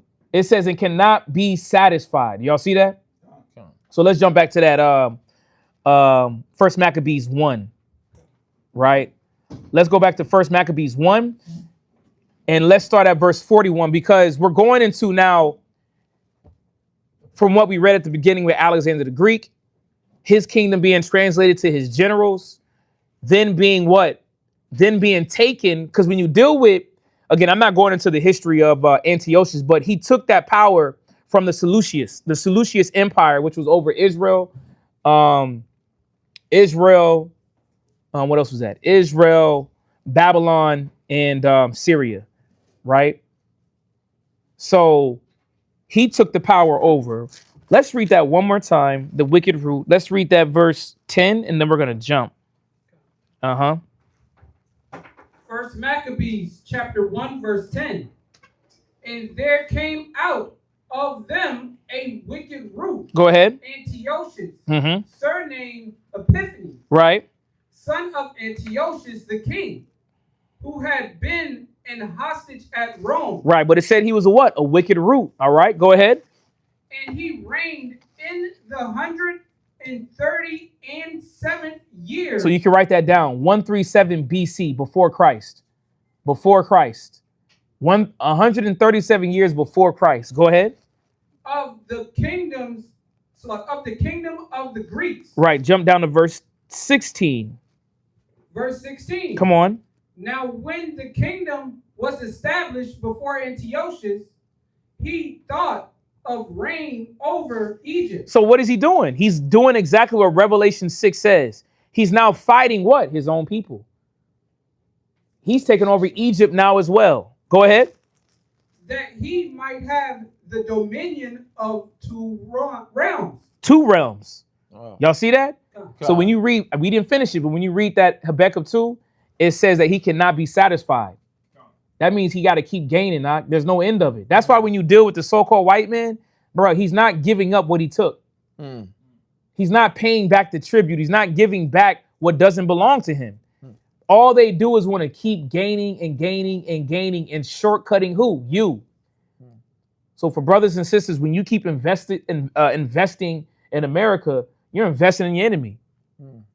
You might as well invest in who? Your people. All they care, there you go, righteous people. All they care about is what? Themselves. He needs two realms now. He already got $1 billion. He needs $3 billion now. How can I get $3 billion? Well, let me cut this amount of jobs. Let me add this expense here. Let me take this, service away from the minorities. All right, they find a way and they don't care what it takes to accomplish it. They need more. So Antiochus said, listen, I need more realms, man. I like how this feels. That's why they called him. He thought he was what? Zeus reincarnated. Man. Right? He thought he was Zeus reincarnated. Go ahead. Verse 17. Come on. Wherefore he entered into Egypt with a great multitude. With chariots and elephants. Go ahead. And horsemen and a great navy. Come on. And made war with Ptolemy. Ptolemy is his family. He's another Greek that's residing in where? In Egypt. This was another family of the general Ptolemy, the Ptolemy lineage line. Go ahead. And made war against Ptolemy, king of Egypt. Come on. But Ptolemy was afraid of him. Got up out of there. Come on. And fled. Because they said this man was they said he was atrocious. He was barbaric. He was a beast to be reckoned with in the land. They didn't want to have nothing to do with him. Go ahead. And many were wounded to death. Go ahead. Thus they got the strong cities in the land of Egypt. Go ahead. And he took the spoils thereof. And after that, Antiochus had smitten Egypt. Go ahead. And he returned again in the 140th year. Come on. In 140th year. Go ahead. And went up against Israel and Jerusalem with a great multitude. Here we go. Here go the beginning. Here goes that beginning. Right? I mean, we could read it a little bit more, right? Before, but I wanted to get, his great proclamation that he had against our people. The great proclamation. All right? Where we at?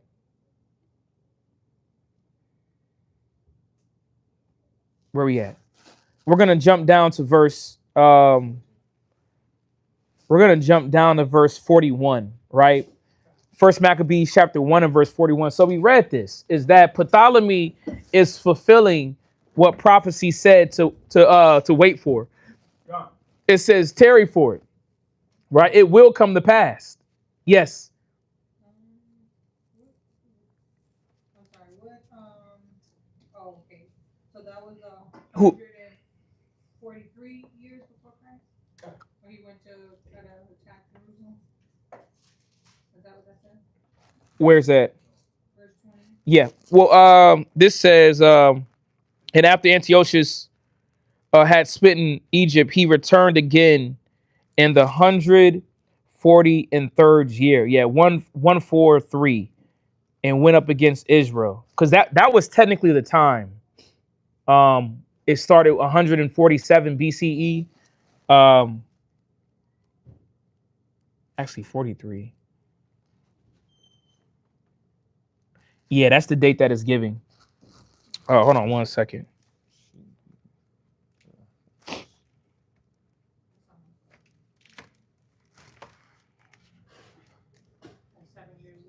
Oh, he went up again. Yeah, but it actually goes down in time. 40 and 30.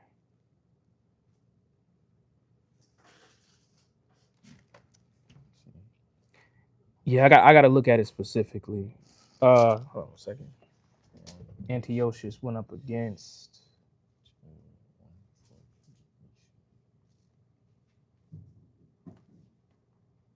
Read that one more time. I don't want to be stuck right here. Yeah, you can read that one more time. Yep, let me get this. First Maccabees chapter 1, verse 20. Mm-hmm. And after that Antiochus had smitten Egypt, he returned again in the 143rd year, and went up against Israel and Jerusalem with a great multitude. Right. Yeah, sometimes the dates, let me see, 175, right? The king, 163. Yeah, it's same time. Yeah. Yes, the sometimes the time, because it's saying 175 begin his reign 1 through 164. So could be a few years. But we know that it happened, right? So jump down to verse 43. And I'll come back just to, because again, time gets a little, depending on who you're talking to. What's that? Oh, yeah. But, yeah. Yes, let's read. Come on. First Maccabees chapter 1, verse 41. Come on. Moreover, King Antiochus wrote to his whole kingdom. Come on. That all should be one people. That all should be what? One people. Right. So as he pulled up on Jerusalem, right, what was now his mindset upon our people? Read it again. Moreover, King Antiochus wrote to his whole kingdom that all should be one people. Right, which goes into something called imperial colonism. Imperial colonism, where you try now to do what? You try not only to overthrow or overtake a country of a neighboring nation, but you now try to do what? You try to conform them. So it's called imperial colonism.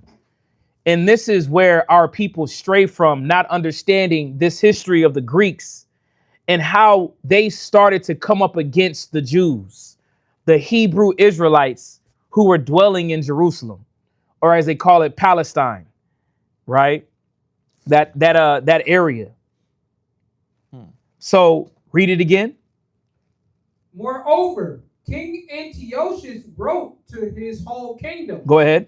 That all should be one people. Come on. And everyone should leave his laws. There you go. That's the point of imperial colonism. Leave your laws. Go ahead. So all the heathen agreed according to the commandment of the king. Right. They definitely will.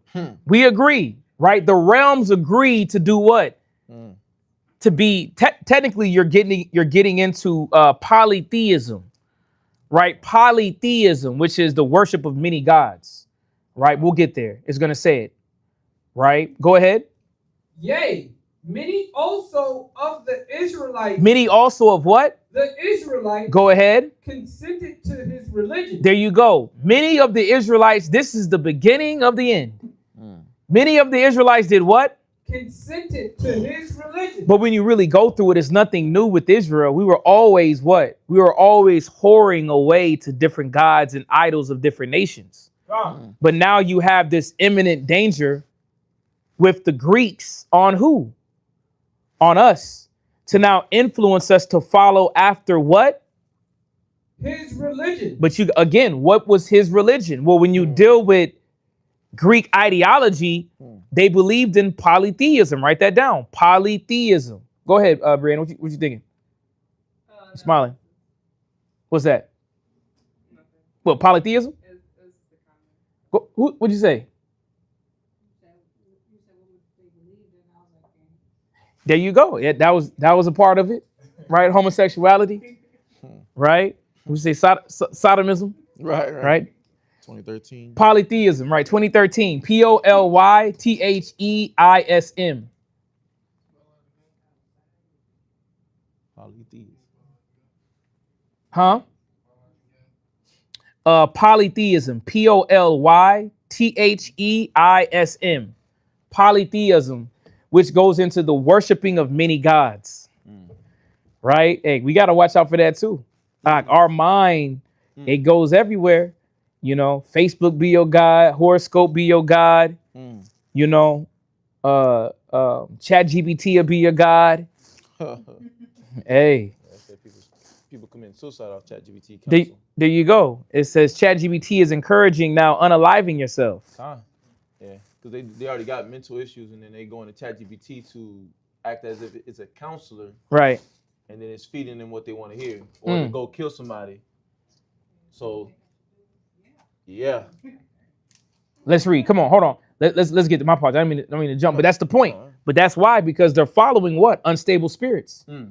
Right? Remember, it said in that wisdom, in that Isaiah 29 about he transgressed by wine, those philosophy, those doctrine. But the scripture says is that it makes you what? Shaky. You got it. I shared it with you. Yeah. Definitely. It says that it makes you stagger. And stagger not physically, but spiritually, in regards of us consenting to his religion or his now undertaking of what we believe in to be superior or our form of guidance. So read verse 43 again. Verse 43.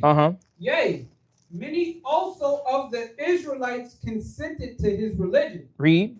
And sacrificed unto idols. But again, their religion was worshiping many gods. When you deal with Zeus, right? That's basically the chief god of all gods, right? You deal with Apollo. I believe Apollo was what? Apollo was the god of music. Nah, Apollo wasn't god of war. Ares is. Apollo, I believe, is the god of. It's a lot of different terms. It was light, creativity, music, water. Dionysus. Yeah, Dionysus is fertility, right? Hermes is messenger. Yep, there you go. Messenger. Then you have Ares. Ares is the god of war, right? Then you have Hercules, which is just a demigod. Then you have Athena. Athena is a goddess of wisdom. Yeah, Athena is the goddess of wisdom. But this is the point, though. But this is where that religion takes you. It takes you in the pagan belief. It takes you away from your monotheistic following of the Most High. Mono means one God. A lot of these nations, let's go to real quick. Let's go to Psalms 96:5. Even when you deal with the so-called Muslims, right? Muslims, is that at a point in time, they were worshiping 365 different deities, different gods, until so-called Prophet Muhammad, which we know ain't no prophet, right? Where he now seen how the Israelites had unity, one state of mind, right? Where now he wanted to now cut that off. He wanted to, let me pull that for you real quick too, man. Right, to show you, oh, y'all just making up stuff, right? I got that. Y'all just making up stuff. Let's read this. Come on, where we at? Psalms chapter 96, verse 5. Right, Psalms chapter 96 and verse 5. Let's read this. For all the gods of the nations are idols. All the gods of what? For all the gods of the nations are idols. There you go. All the gods of the nations. What's that? 7%. Are we good? Are what? Idols. Come on. But the Lord made the heavens. Right. Honor and majesty are before him. Strength and beauty are in his sanctuary. But this is the point, though, right? Is that the gods of these nations are idols. And as we see is that the Greeks tried to now put what? Idol worship on us. Y'all see that? So jump back to that First Maccabees 1 and verse 43. Yeah. First Maccabees chapter 1, verse 43. What's that? Now we just pass out to have some of the gods they serve with Oh, Greek mythology. oh, you good on that? We'll go down. Go ahead. Verse 43. Uh-huh. Yea, many also of the Israelites consented to his religion. Right, there you go. Consented unto his religion. Go ahead. And sacrificed unto idols. Uh-huh. And profaned the Sabbath. But let's see it, though. Let's go to 2 Maccabees chapter 6 and verse 1. Let's go to 2 Maccabees chapter 6 and verse 1. Right, in regards of this idol worship or consenting to his religion. Like our forefathers was dealing with a lot of pressure. Real live, right? It was forced assimilation. Y'all gonna believe what we tell you to believe in. Antiochus Epiphanes wrote a letter. That's like President Trump telling what? Everybody in the world, you gonna believe in Satan. Oh. And if you don't, well, guess what? There's some repercussions that's gonna happen. And I don't want to give it away. We're gonna read down. But just showing is that they tried to implement their religion on our forefathers. It's called Hellenization. A lot of our people don't know this. They don't know this. Go ahead. Second Maccabees chapter 6, verse 1. Go ahead. Not long after this, the king sent an old man of Athens. Go ahead. To compel the Jews to depart from the law of their fathers. You hear that? That's what they wanted us to do.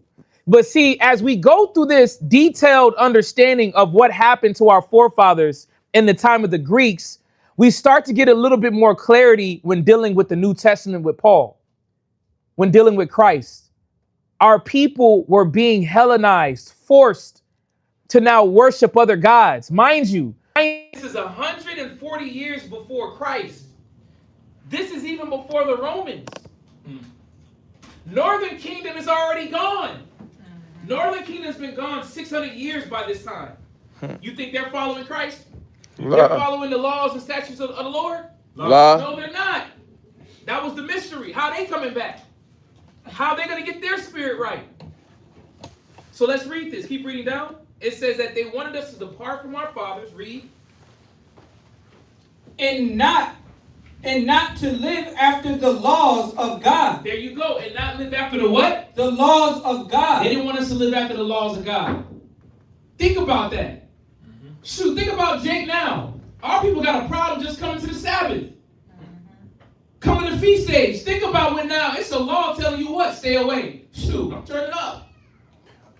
I ain't got to fight for righteousness no more. Right? Please, man. I'm about to go live a devious life. It's motivation for our people to do what their flesh was already desiring to do anyway. It says that they compelled the Jews to depart from their fathers and not live after the laws of God. Go ahead. And to pollute also the temple in Jerusalem. Yeah, pollute the temple. Right? How did we pollute our temple? Read. And to call it the temple of Jupiter. We called it the temple of Zeus. When you deal with Jupiter, Jupiter is just the Latin word for Zeus. The Greek word is what? Zeus. When it says Jupiter is speaking about Zeus, the temple of Zeus, we were worshiping Zeus. Go ahead. And to call it the temple of Jupiter, Olympius. Go ahead. And that in Garzim, Garzim? Yeah, Garzium. Of Jupiter, the defender of strangers, as they did desire that dwelt in the place. Right. So what was happening is that the Greeks were trying to do what? Overmaster but also try to assimilate us into their way of living, their way of thought. I.e., this is why you have the book of the Jews in the time of Jesus. Dealing with what? The Hellenism period. A lot of our people, you don't know anything when it comes to the Bible, when it comes to the history of the people of the book. Is that our forefathers went under persecution to follow the ways of the heathen. Jump back to 1 Maccabees 1 and 44. Let's read it. Come on. 1 Maccabees chapter 1, verse 44. And we're going to get a better understanding of why the New Testament is written the way that it is. Why Paul is speaking the way that he's speaking. It's because the Gentiles did what? They tried to make us like them. Your church ain't teaching you this, man. They're going to keep it right on what? Christmas in church. That is a pagan custom. They're still following after their oppressors. You're still following after what? Corrupt understanding of what your true religion is. Or what our true heritage is.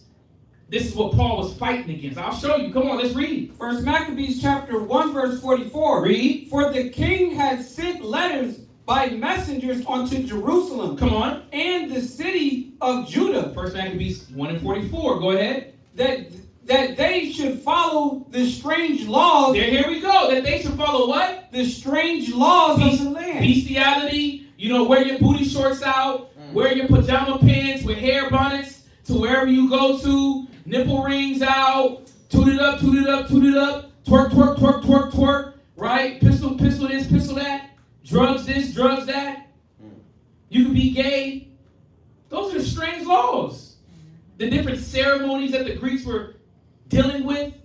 Fertility festivals. AKA orgies. Alright. They tried to turn us out, man. They tried to turn us out. Go ahead. That they should follow the strange laws of the land and forbid burnt offerings and sacrifice and drink offerings. Right. So it says that they should follow strange laws of the land and forbid what? Burnt offerings. They forbade us to do what we were supposed to do. They denied us to do the things of the Lord. So what would you think would happen to generations after individuals that were forced to stop obeying the Father? We will forget. It's no different from now. You come from Nicaragua, your mama speaks Spanish, but when she comes to America, I want Felipe to learn English and to be established in America. What she do? She do her best. 1, 2, 3. She do her best to do what? Speak English. And they lose what? Good. Where they come from. Their natural tongue. Right? You no longer are upholding the Nicaraguan holidays. You're now upholding what? Esau's kingdom. Let's read. Come on. Verse 45. Read. And forbid burnt offerings and sacrifice and drink offering. Go ahead. In the temple. And that they should profane the Sabbath and festival days. This was the proclamation that the king made on all the realms against the Jews. Y'all ain't doing no Jew-like behavior, man. Take your fringes off. You know what I'm saying? All that lamb y'all eating. No, y'all get into the swine. Yeah. Y'all get into these goat nuts. That's what you're gonna eat. Goat testicles. Snake. Spine. Gorilla foot. That's what you're gonna eat. Get you some of that bush meat in your system, man. It'll defile you, man. Profane food. Bush meat, dog, cat. Ow, bat. Yes. Now, did he do that because he knew the history of the Most High, or he just yes. Power? They know who we are. Okay. They know that we have laws, but they wanted to break us. Yeah. Right? Even the Babylonians knew this. This is something common in the world. Do I got to go back to Halicarnassus and what he told the king? he told the king, right? He said, listen, if they are obeying their laws, you can't defeat them. But as soon as they transgress, it's open doors. Let's go get them. So what are they trying to do? Constantly keep us defiled. Pork in your toothpaste, pork in your Debbie cakes. It's pork everywhere. And that's how they even defiled the temple. They sacrificed swine's flesh in our temple that they renamed to Zeus. They don't care about you. And this is what we're showing of what brought us to the point of even this class in regards of Hanukkah. Hanukkah is not a black Christmas. Hanukkah is not a black Christmas. It's not giving gifts to each other. The story is about how we overcame adversity from this nation of the Greeks trying to do what? Trying to assimilate us into the way they wanted us to live. A lot of our forefathers gave into it. They just gave up. They sat on their back and let the so-called white men at that time, the Greeks, do what? Destroy their heritage that the Father gave them. And we're going to read it. Go ahead. Verse 46. Go ahead. And pollute the sanctuary and holy and holy people. There you go. They wanted to pollute us, man. Right? That's what they wanted to do. Hanukkah is off the back of what? Fighting people that wanted to pollute us, defile us. No different from today. Go ahead. Set up altars. They wanted to set up their Zeus altars. Go ahead. And groves. And groves. And Bohemian Grove. All the conspiracy theories. It's real. They do all forms of nastiness at these groves and these worship areas, worshiping pagan idols. These gods ain't real. These gods is not real. Give me Jeremiah 10 and 11. Let's go there real quick. Jeremiah 10 and 11 to show these gods were never real, man. They can't shake. They can't shout out. No. They can't move. Right. Jeremiah chapter 10 and verse 11 about these idols and these false gods. Talk about, she put a bohemian pack on me. She put some witchery, some voodoo on me. Right? Voodoo only work on the wicked. Voodoo only works on the wicked. It don't work on the anointed. It don't work on the elect, the chosen, those that are living the path of righteousness. Yes, there is evil. This is Jeremiah chapter 10. I think that's it, right? Jeremiah chapter 10 and verse 11. Let's read that. Jeremiah chapter 10, verse 11. Right, let me get it. Jeremiah 10 and verse, no. I want Why they don't move it on you? No, hold on a second.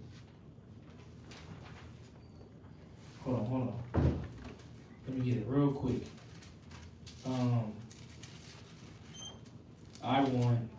It's Jeremiah. Give me 1 second. Let me get this real quick. Just about these guys, man. These guys are powerless.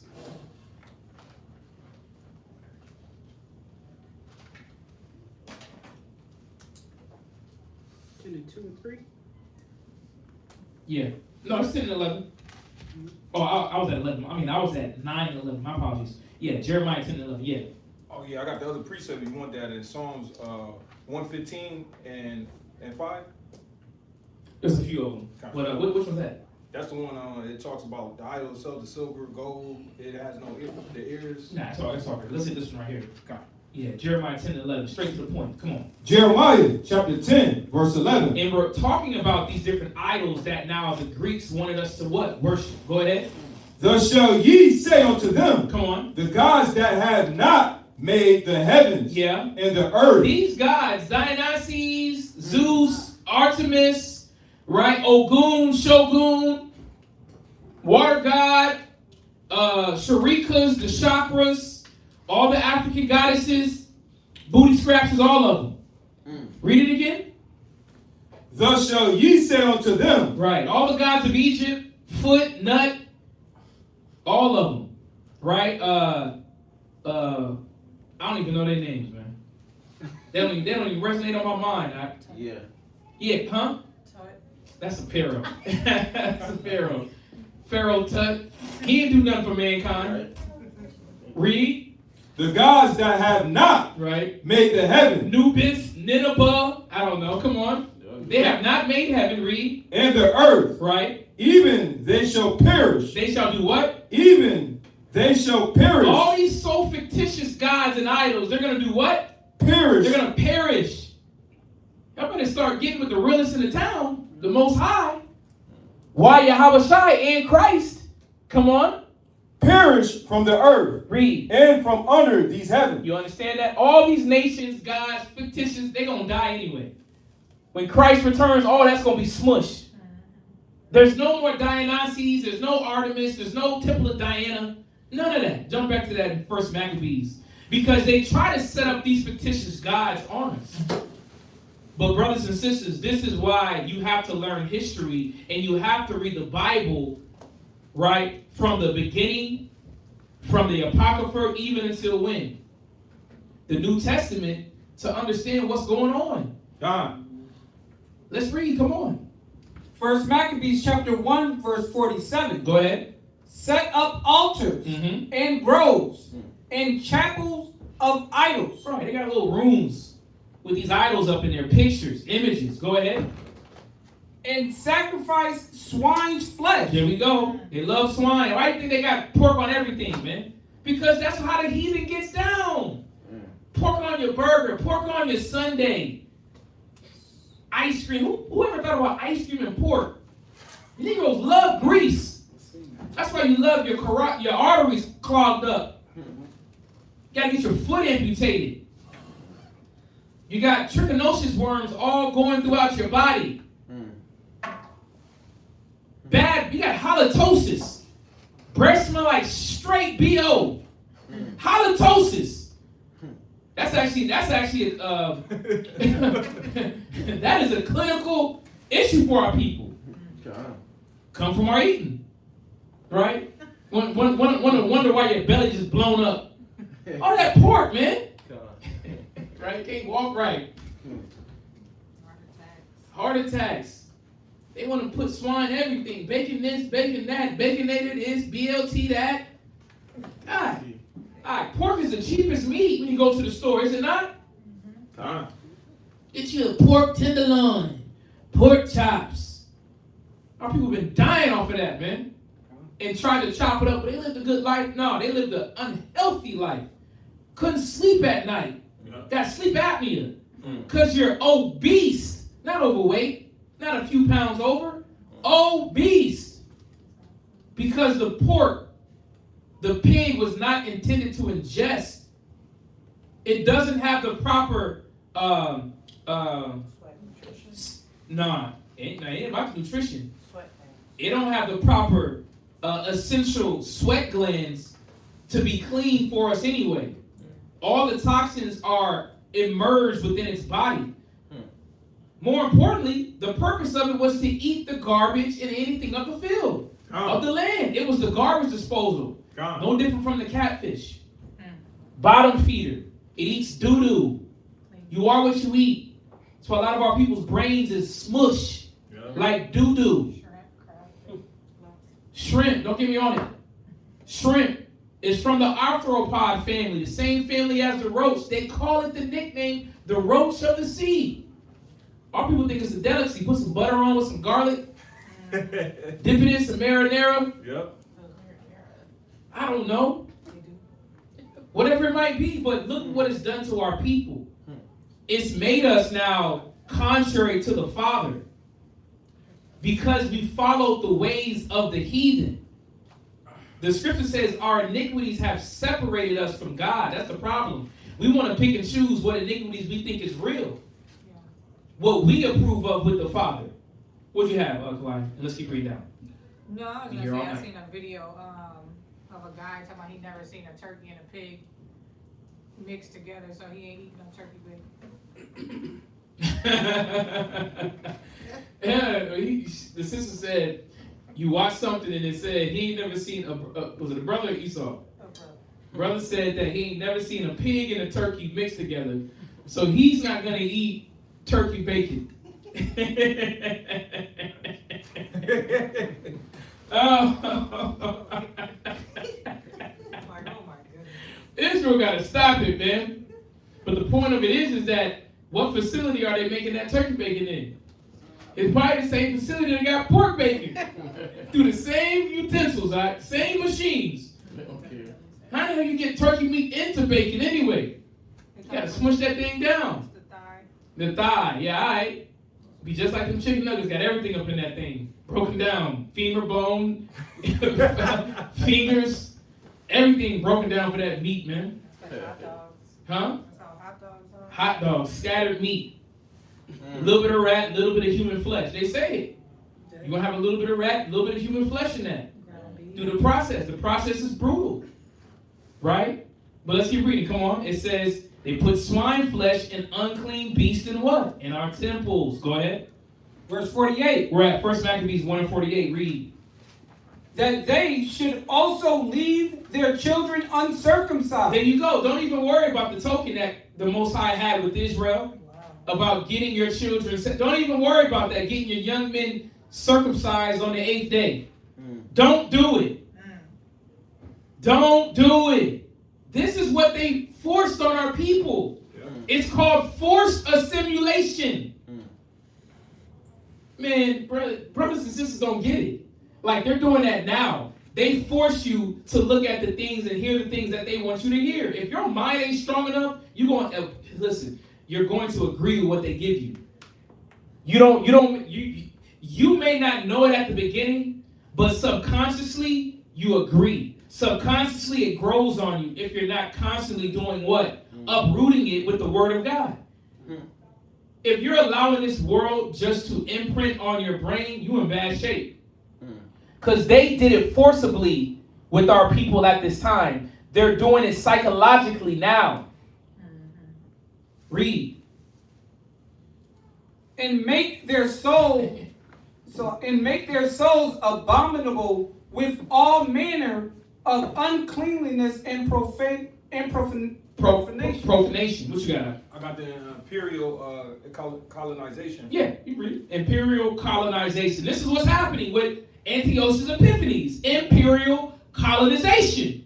What you got for the definition now? Definition: imperial colonization is a system where a dominant power. A what? A dominant power. The Greek society. Go ahead. Establishes political, economical, and cultural control over another territory and its people. There you go. You're going to start following after me. It's called imperial colonism, aka Hellenization. You make a country as you are. This is why Paul was calling brothers during the time of Acts Grecians. Yeah. This is why he called them Gentiles. Our people you're uneducated. You err not knowing the scriptures. You don't know the Bible. To think that now Christ came to save everyone. No, that's not the case when you go biblically with what happened to our people. Nobody in the world has had to deal with imperial colonism outside of us. The Japanese can say Japanese. The Chinese can say Chinese. The so-called Arab man can stay the Arab man. He can stay a Muslim. But when it comes to the children of God, now we got to be what? Non-denominational. We got to be what? We're just black, a color. We don't have no ethnicity. We don't have no language. We don't have a heritage. That should make a lot of you think and question what's going on here. Everybody else has heritage and a name and a language. We got the denomination of what? Color. Negro, what language is black? Then you have to learn his with Ibonics. All right. That's our language, Ibonics. Cool slang. The scriptures is saying is that we have mass forced assimilation. Give me the definition of assimilation, but keep reading. Come on. Read. Verse 49. Read. To the end they might forget Read the law. Read that 48 one more time, because I didn't even tap into this in regards of what? The gymnasiums, right? The gymnasiums and how they had us doing what? Walking around naked. That's why when you go to the gym and you see a lot of these Edomites, they be in there what? Booty out. In the dressing room. Nobody wants to see that. But that's their natural state. Because they worked out and moved like that, especially back at the Olympics. Booty butt naked. Do I gotta read it in the scriptures to let you know that they were lewd? Do I gotta read it in historical documents that they were lewd? Right? That they were nasty? Read it again. I'm gonna show you about that perversion. Read it. Verse 48. Mm-hmm. That they should also leave their children uncircumcised, right, and make their souls abominable with all manner of uncleanliness. There you go. You hear that? Make themselves abominable. Read. Make themselves abominable with all manner of uncleanliness and profanation. Profanation. Nasty acting. What you got, Tiffany, and then you, Clyde? I was just wondering because it's so specific in the things that we have that he wanted us not to do, or he wanted us to, forget. That's why he knew that we held power, because look how specifically he went into detail. We can't circumcise. Yeah. To destroy our altars. We yes. can't sacrifice. They knew who we were. Listen, they knew who was the ruling class at a time. They had chronicles of history as well. Right? They had writings of historical events in time. Remember, whenever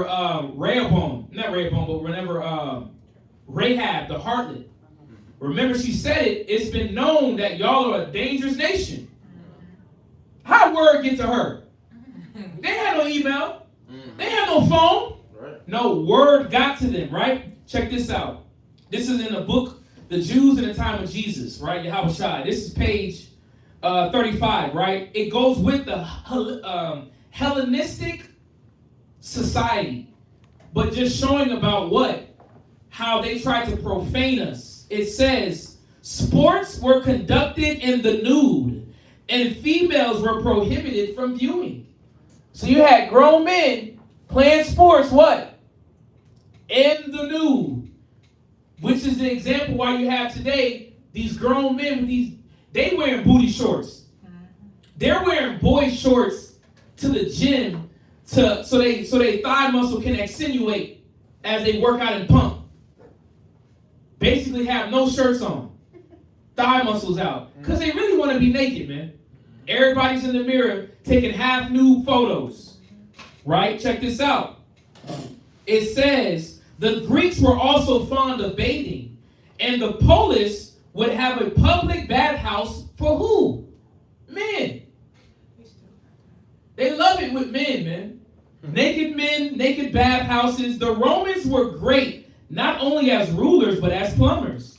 And when they came along, the bathhouse became quite elaborate with hot and cold pools. Here we go. The Jews disapproved of most Greek culture institutions, which were dedicated to gods and a way of life that the Jews found pagan and alien. It was foreign. Yeah. But the Jews were very fond of the bathhouses, right? When rabbis arose amongst the Jews, the rabbis warned their people away from the Greek sporting events, schools, and theaters. But they justified attendance at the bathhouse despite the statues of God that were found in them. This book right here is a bad book, but the point of it is it shows how their influence was trying to do what? Pull us from following our God. Keep reading in verse 49. Come on. Verse 49. Read. To the end they might forget the law. Read. And change all the ordinances. That's the point, though. The heathens wanted us to do what? Change all the ordinances. They wanted us to forget the Sabbath. They wanted us to forget the dietary law. They wanted us to forget our customs. They wanted us to forget how women dress, how men dress, what was right, what was wrong. This is why the world is so unbalanced today. Because there's no stability in it. It's a staggering spiritual intoxication of wickedness. 2 Maccabees 6 and verse 6. The term is called Hellenization, the process or result of making or becoming like the ancient Greeks. They Hellenized Jews. They Hellenized Israelites. A portion of us. Yes. No, I was gonna say, so this is kind of like also like with the Native Americans and the slave trade. No different. Oh, okay. It was all assimilation. You get that definition of assimilation? It's no different from when I have to do a class with the Native Americans dealing with what? The border schools. Yeah. They try to assimilate the Native Americans into what? So-called American ideology. Y'all are savages. How are they savages when they had cities? Whenever you looked at the tents, those were just the areas that they were now running. Those are like no different from us. When we were in the wilderness, we had tents. That wasn't their only housing was tents. They had cities. They don't want to show you that in history, though, about the Native Americans being established with cities. But let's read this 2 Maccabees chapter 6 and verse 6. Come on. 2 Maccabees chapter 6, verse 6. Go ahead. Neither was it lawful for a man to keep Sabbath days. So this wasn't something that was just, being thrown out there. Don't follow your laws if you want to. No, it was a law that we could not do that. It wasn't a choice. You're going to do this. Read it again. Neither was it lawful for a man to keep Sabbath days. It's going to get the same way here. It's going to get hot. Read. Or ancient feasts. You hear that? So they had years of not keeping what? Ancient feast days. See, you got to understand what was going on during the time of Christ. You had a sect of people that what? That followed after the Grecians' way. Or the Greeks' way. You had some that were what? That defied that power. That went against the Greeks. We're going to get into that. Read. Or to profess himself at all to be a Jew. You could even identify yourself as being a Jew. That's like you talking about, where you from? Well, I'm really from Israel. Nah, ain't hearing that. I'm African American. You can't profess yourself to be an Israelite. They don't got that on no documentation. You're going to choose black, Hispanic, right, or other. Right, they just give you, they're still not acknowledging that. But the point is that this is what happened to our people during the time of the Greeks, is that they were being Hellenized. What do you have for assimilation? What do you have? Forced assimilation. I mean, no, you still do assimilation, ASSIMILATION. Right? But as we get that forced assimilation, we're going to start understanding is that many Israelites, because they weren't allowed to profess themselves to be a Jew, keep the Sabbath days, what was happening? They were following Greek gods. They were not circumcising themselves. They were speaking Greek.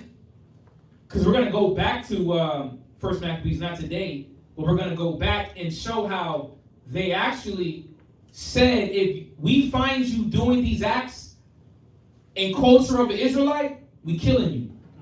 We're going to murder you, man. You and your nappy-headed child. Yes. I have a definition for forced assimilation. What you got? Come on. Forced assimilation is the process by which a dominant culture... Give it the mic. I got a mic right there? Yeah, come on. You got to hear it clearly because they really can't hear on the mic. Come on.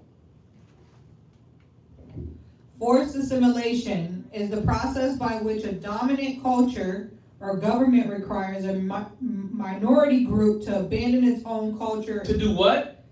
To abandon its own culture identity. This is what they forced us to do. Abandon our own culture. Stop playing with the Bible.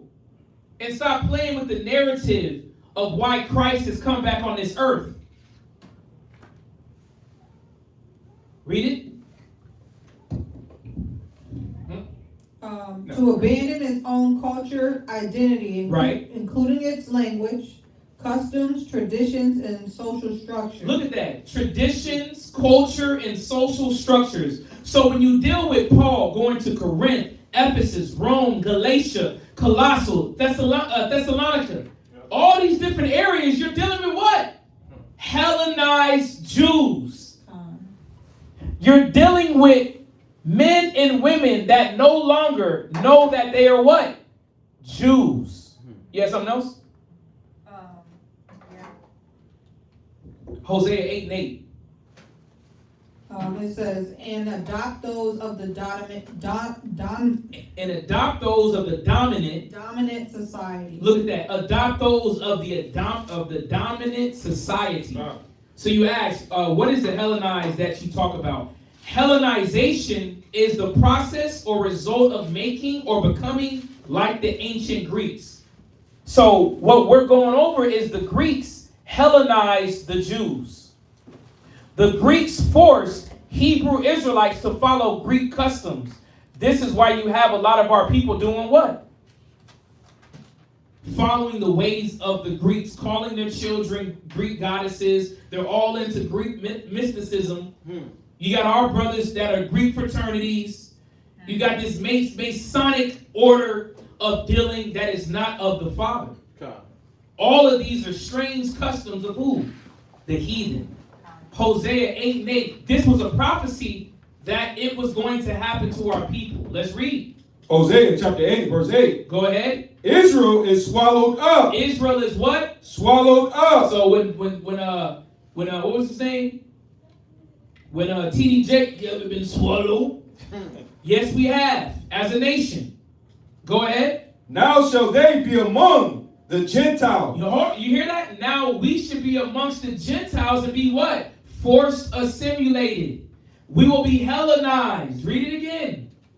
Now shall they be among the Gentiles as a vessel wherein is no pleasure. Right. We were a vessel of no pleasure to the heathens, to the Greeks, and this is why they treated us the way that they did. Do y'all see that? Go to Ephesians 2:11. A few more scriptures and we're done. Just to tap on this point about being amongst the nations and being Hellenized. The Maccabees were under this oppression. Hebrew Israelites were under this oppression in the time of 143 BCE. We were being assimilated. This is why when you deal with the word Grecian, right?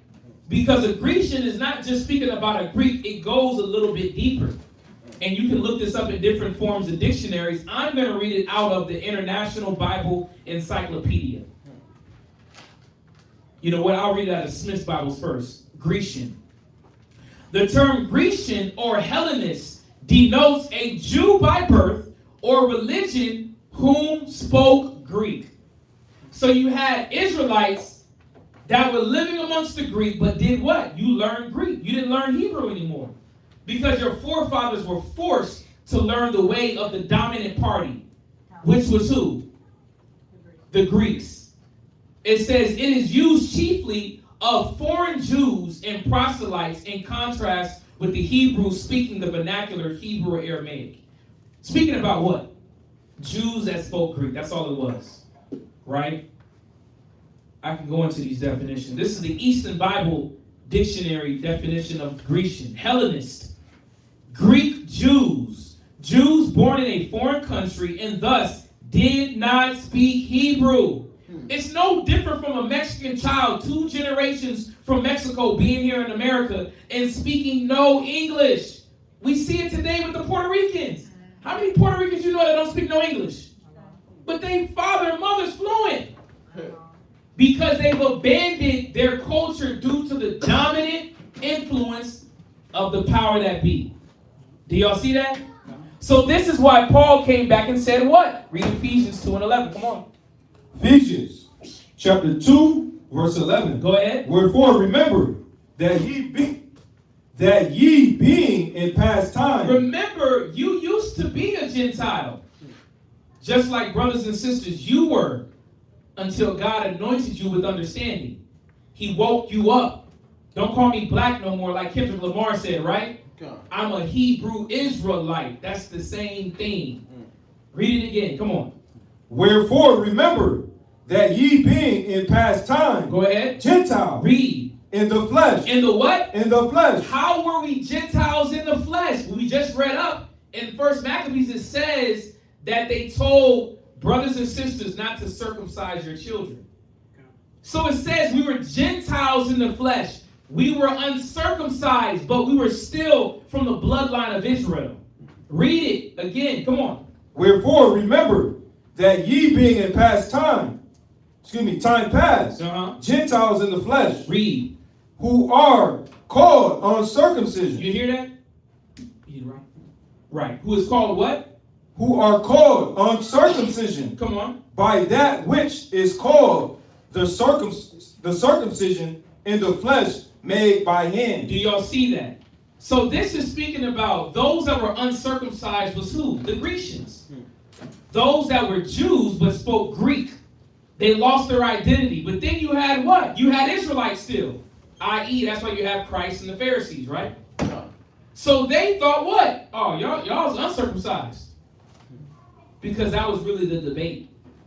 The Most High cut you off. Right?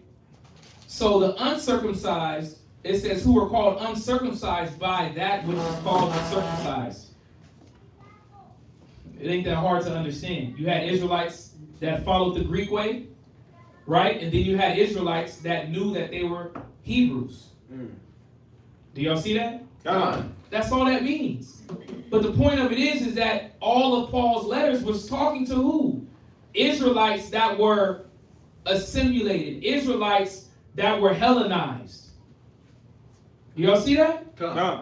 Do we get this? Romans 9:24. I just want to throw this in there real quick. Because what we're seeing biblically is that our forefathers were forced to follow after Gentiles' ways. 100 years before Christ. Look at what happens with 2 generations here in America.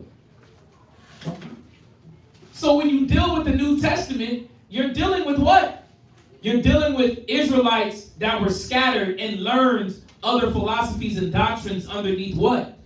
Underneath this Greek influence. Underneath the Roman influence. Do we get that? What's that?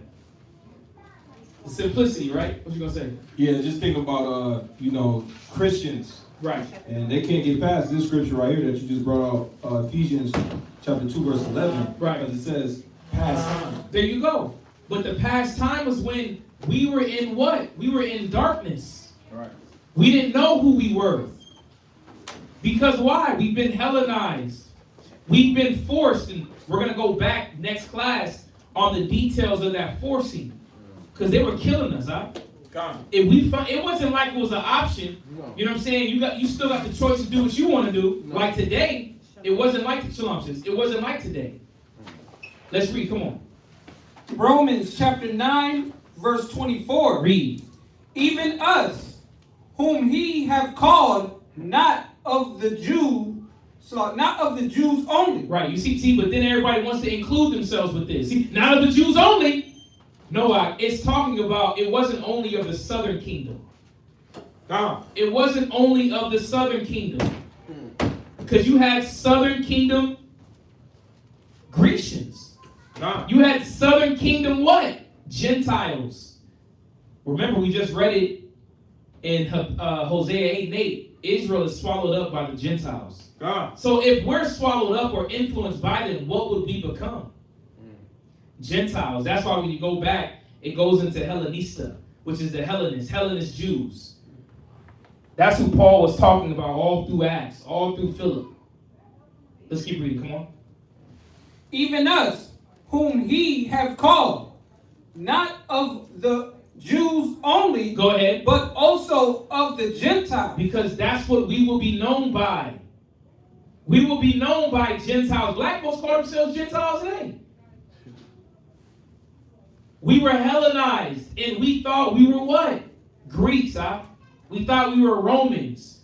We thought we were Parthians. We thought we was Ethiopians. Yes. Romans 9:24. Read 25, come on. Verse 25. Read. As he saith also in OC. Hosea, right? Hosea chapter 2. Go ahead. I will call them my people. Go ahead. Which were not my people. Right? But y'all don't understand. Don't worry about it.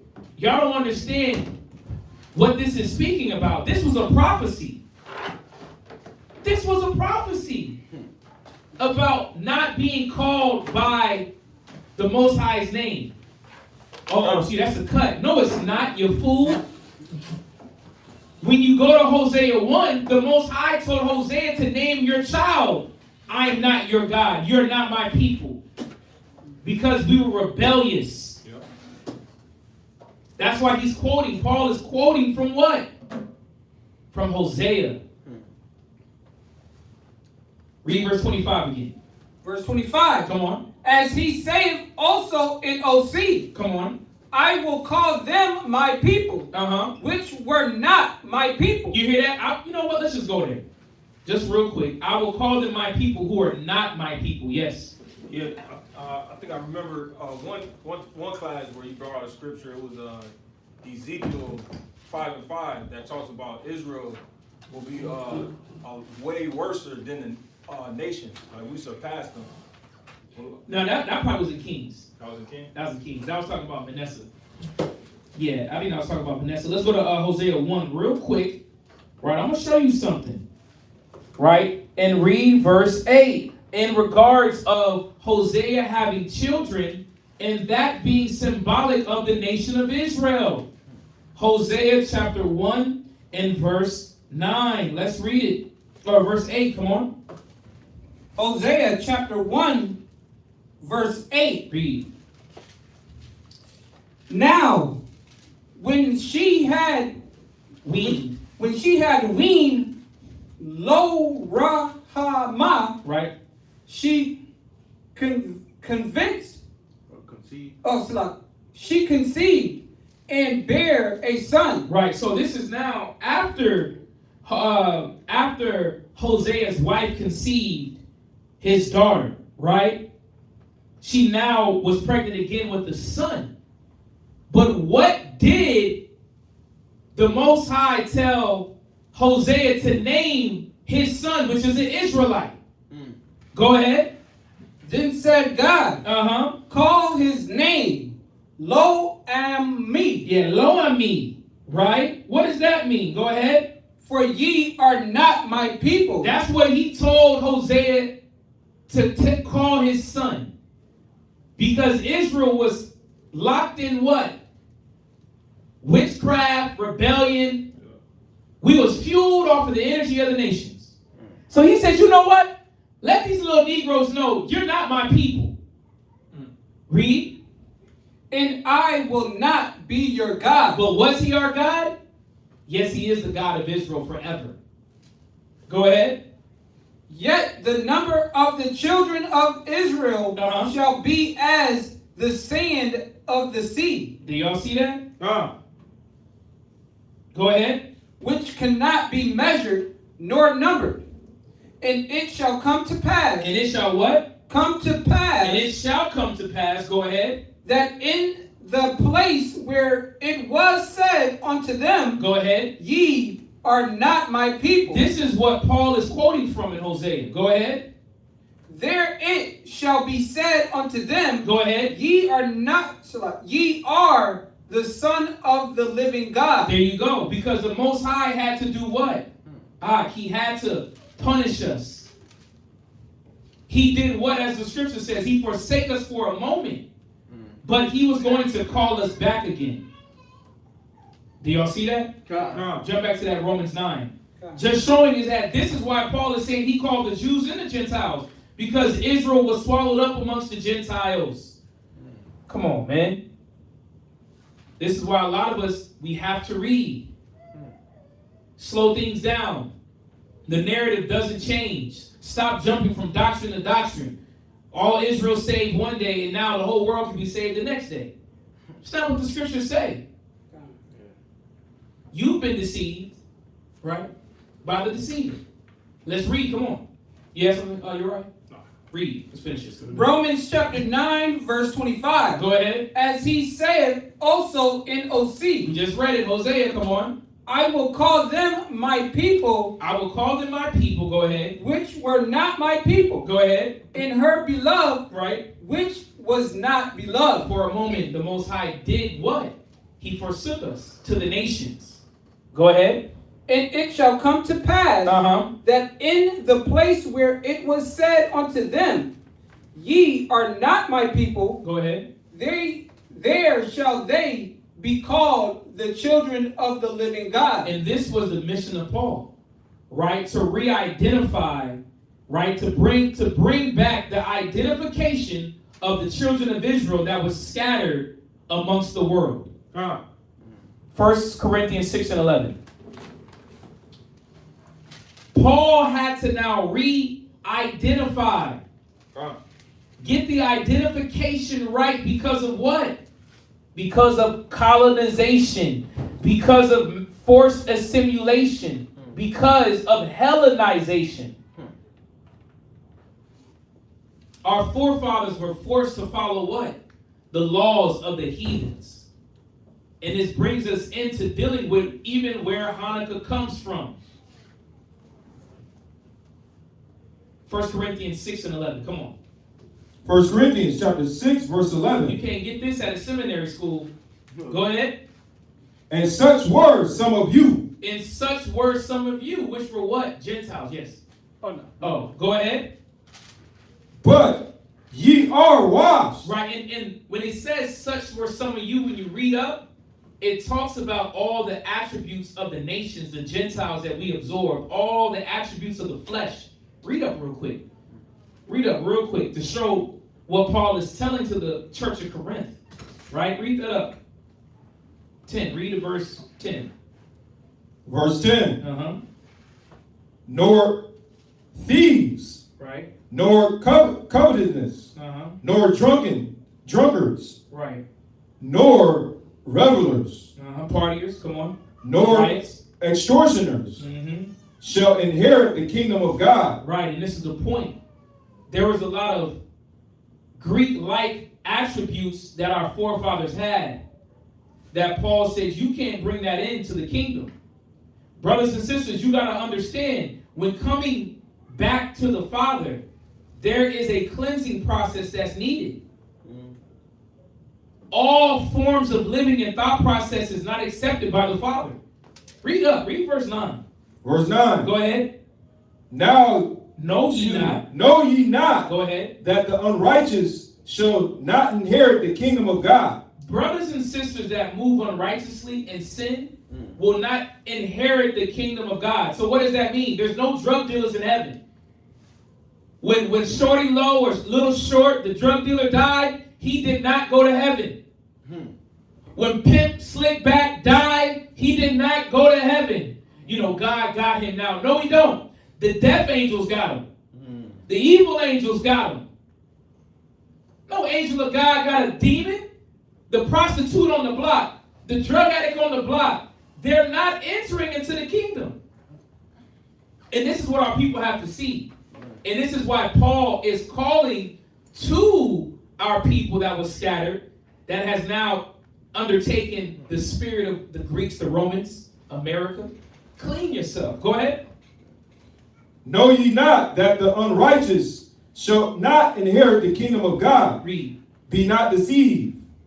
Neither fornicators. Don't be deceived. You can walk around with that negative mind. You can walk around with pride and anger. You can walk around with high levels of lust and lasciviousness. Most High is not accepting that. You got to clean that about you. You got to get that under control. Right? You got a lot of our people that are straight liars. Master fornicators, master liars, master deceptors. The Most High says he's not accepting that.